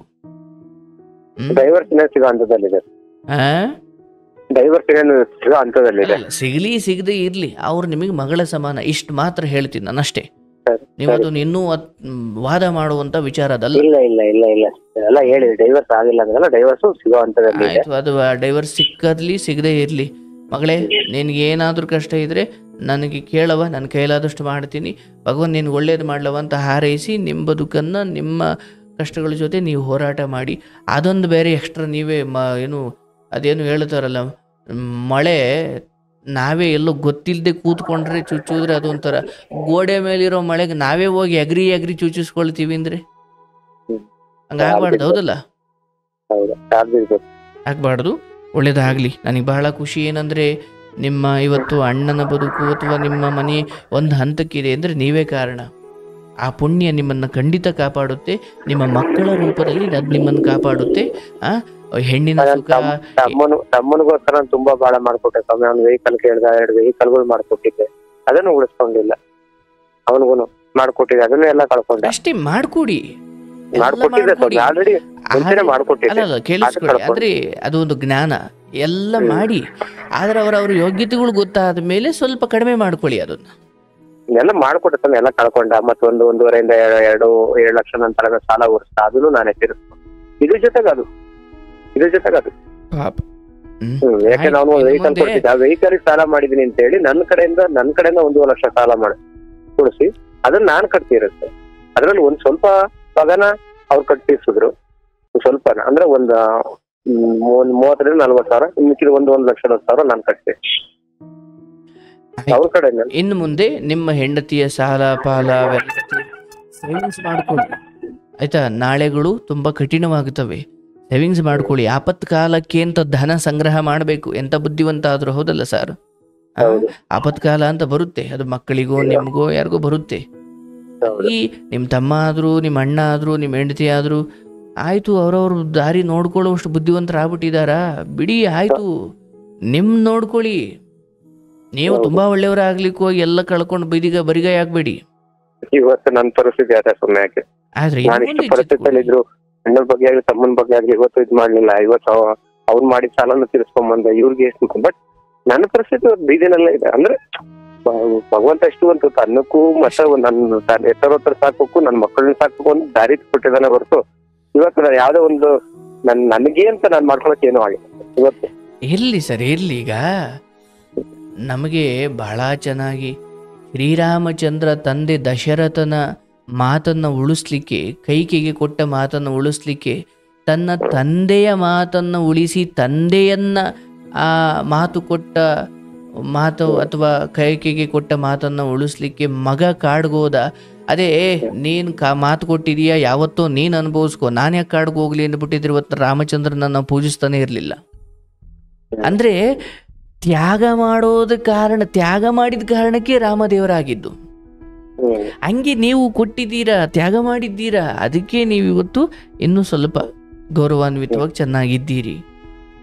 ಎಲ್ಲ ಕಳ್ಕೊಂಡೇ ನಿಂತ್ಕೊಳ್ಬೇಡಿ. ಕಳ್ಕೊಂಡಾಗ ನೀವೇನು ತಂದೆ ಇಲ್ಲ. ಇಲ್ಲೇ ಪಡ್ಕೊಂಡಿದ್ದೀವಿ, ಇಲ್ಲೇ ಕಳ್ಕೊಳ್ತೀವಿ, ಮತ್ತಿಲ್ಲೇ ಪಡ್ಕೊಳ್ತೀವಿ. ವಿಷಯ ಏನಂದ್ರೆ ಪ್ರತಿ ಸಾರಿ ಕಳ್ಕೊಂಡಾಗಲೂ ಹಣ ಕಳ್ಕೊಳ್ಳಿ, ಬಟ್ ಅಲ್ಲಿಂದ ಏನೋ ಪಾಠವನ್ನು ಪಡ್ಕೊಳ್ಬೇಕು. ಇಲ್ಲ ನಾನು ಪ್ರತಿ ಸಾರಿ ಅದೇ ದಡ್ಡತನ ಮಾಡ್ತೀನಿ ಅಂದ್ರೆ ಪಾಠ ಪಡ್ಕೊಳ್ಳಿಲ್ಲ, ಒಂದೇನೋ ಬುದ್ಧಿ ಕಲೀಲಿಲ್ಲ ನಷ್ಟದಿಂದ ಅಂದಾಗ ಅದಕ್ಕೂ ದೇವರು ಹೊಣೆ ಅಲ್ಲ. ಅದಕ್ಕೆ ಕಷ್ಟ ಸುಖಗಳು ಬರ್ತಾವೆ, ಅದರಿಂದ ಪಾಠ ಕಲಿಬೇಕು. ತಮ್ಮನ ವಿಚಾರದಲ್ಲಿ, ಹೆಂಡತಿ ವಿಚಾರದಲ್ಲಿ ಸ್ವಲ್ಪ ಧಾರಾಳತನವನ್ನು ಬಿಟ್ಬಿಡಿ. ಸ್ವಲ್ಪ ಸೇವಿಂಗ್ಸ್ ಮಾಡಿಕೊಂಡು ನೀವು ಬುದ್ಧಿವಂತರಾಗಿ ನಿಮ್ಮ ಮಕ್ಕಳ ಪಾಲು, ಮಕ್ಕಳ ಜೀವನ, ಅವರಿಗೆ ಚೆನ್ನಾಗಿ ಶಿಕ್ಷಣ ಹತ್ತಿ ನಿಮ್ಮ ಕಷ್ಟಗಳಿಗೆಲ್ಲದಕ್ಕೂ ಅವರು ಉತ್ತರದಾಯಿತ್ವರು ಅಥವಾ ಅವರ ಮೂಲಕ ಭಗವಂತ ನಿಮಗೆ ಹೆಚ್ಚು ಒಳ್ಳೇದು ಮಾಡಲಿ. ಆರೋಗ್ಯ ಕಾಪಾಡಿಕೊಳ್ಳಿ, ಯಾರನ್ನು ದೂಷಿಸಬೇಡಿ. ಎಲ್ಲರೂ ಅವರವ್ರ ದಾರಿ ನೋಡ್ಕೊಂಡಿದ್ದಾರೆ. ನೀವು ದುಡೀರಿ, ಸೇವಿಂಗ್ಸ್ ಮಾಡ್ಕೊಳ್ಳಿ, ಮಕ್ಕಳಿಗೆ ಸಮಯ ಸಿಕ್ಕಾಗಲೆಲ್ಲ ಒಳ್ಳೇದು ಹೇಳಿಕೊಡಿ, ಅವ್ರ ಜೊತೆ ಸಮಯ ಕಳೀರಿ. ಹೆಣ್ಣಿನ ಸುಖ, ಹೆಣ್ಣಿನ ಆಸರೆ, ಅಯ್ಯೋ ಅವಳ ಆಶ್ರಯ ಕೊಟ್ಲು, ಯಾರ ಆಶ್ರಯನೂ ಬೇಡ ಸರ್. ಎಲ್ಲರೂ ಕೂಡ ಯಾವುದೋ ಸ್ವಾರ್ಥದಿಂದಲೇ ಇದ್ದಾರೆ. ನಾನು ಆಕೆಗೆ ಒಳ್ಳೇದು ಬಯಸೋಣ, ಆದರೆ ಒಂಟಿ ಹೆಣ್ಣು ಗಂಡನ ಬಿಟ್ಟು ದೂರ ಇದ್ದಾಳೆ. ಈಗ ನೀವು ಹೋಗೋದ್ರಿಂದ ಅಲ್ಲಿ ನಾನಾ ಸಮಸ್ಯೆಗಳು ಹುಟ್ಟುಕೊಳ್ತವೆ. ಎಚ್ಚರವಾಗಿರಿ. ನಿಮ್ಗೆ ಒಳ್ಳೇದಾಗಲಿ.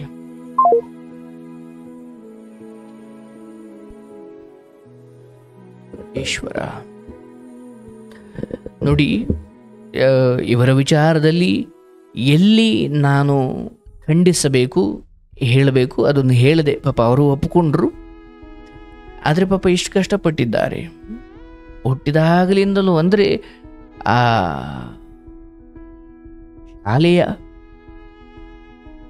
ಶಾಲೆಯ ಸಮಯದಲ್ಲಿ ಇದ್ದಾಗಲಿಂದಲೂ ಕಷ್ಟಪಟ್ಟಿದ್ದಾರೆ. ಪಾಪ ಎಲ್ಲರಿಗೂ ಒಂದು ನೆಮ್ಮದಿ ಬೇಕಲ್ವಾ?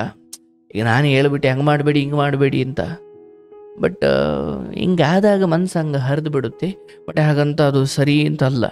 ಅಥವಾ ಮನೇಲಿ ಏನೋ ನೆಮ್ಮದಿ ಇದ್ದಾಗ ಹಿಂಗೆ ನೆಮ್ಮದಿ ಇಲ್ಲದೆ ಹೋದ್ರೆ ಹಿಂಗೆ ನಡ್ಕೊಂಡು ಬಿಡಿ ಅಂತಲ್ಲ, ಅದು ತಪ್ಪು. ಪುಣ್ಯ ಇವತ್ತು ಅವ್ರು ಇಲ್ಲಿ ಬಂದು ತಿದ್ದುಕೊಂಡ್ರೆ ಇಲ್ಲ ಮುಂದೆ ಏನೇನೋ ಆಗ್ತಾ ಇತ್ತು. ಹಾಗೆ ಯಾಕೋ ಹೆಂಡತಿ ನೆಮ್ಮದಿ ಇಲ್ಲ, ಹೊಂದಾಣಿಕೆ ಇಲ್ಲ. ಅವಳು ಹೋಗಿದ್ದಕ್ಕೆ ಬಂದಿದ್ದಕ್ಕೆ ಸಾಲದಕ್ಕೆ ಯಾವುದಕ್ಕೂ ಲೆಕ್ಕ ಕೊಡಲ್ಲ, ಏನು ಕೇಳಂಗಿಲ್ಲ, ಅಷ್ಟೇ ನಾನು ಮನೆ ಬಿಟ್ಟು ಹೋಯ್ತೀನಿ, ನಾನು ಸಾಯ್ತೀನಿ. ಇಂಥವ್ರನ್ನ ತ್ಯಜಿಸಿ ಬಿಡಿ. ಅವ್ರಿಗೂ ನೆಮ್ಮದಿ ಇಲ್ವೋ, ನಿಮಗೂ ನೆಮ್ಮದಿ ಇರಲ್ಲ. ಅವ್ರಿಗಿದೆಯೋ ಇಲ್ವೋ ಗೊತ್ತಿಲ್ಲ, ನಿಮಗಂತೂ ಇರಲ್ಲ. ಒಂದು ಸಂಸಾರ ಅಂದಾಗ ರೀ ಇದೊಂದು 10 ರೂಪಾಯಿ ಬಂತು ಕಣ್ರಿ, ರೀ ಇದೊಂದು 10 ರೂಪಾಯಿ ಸೋಪ್ ತಗೊಂಡೆ ಕಣ್ರಿ, ಎಲ್ಲ ಧರ್ಮ ಅರ್ಥ ಕಾಮ ಕರ್ಮ ಎಲ್ಲವೂ ಹೇಳಬೇಕು. ರೀ ಈ ಕೆಲಸ ಮಾಡಿದೆ, ರೀ ಇದು ಬಂತು, ಇದು ಏನೇ ಇವತ್ತೊಂಚೂರು ಒಂದು ಪಾನಿಪುರಿ ತಿಂದೆ ಕಣೆ, ಎಲ್ಲ ಹೇಳ್ಕೊಳ್ಬೇಕು.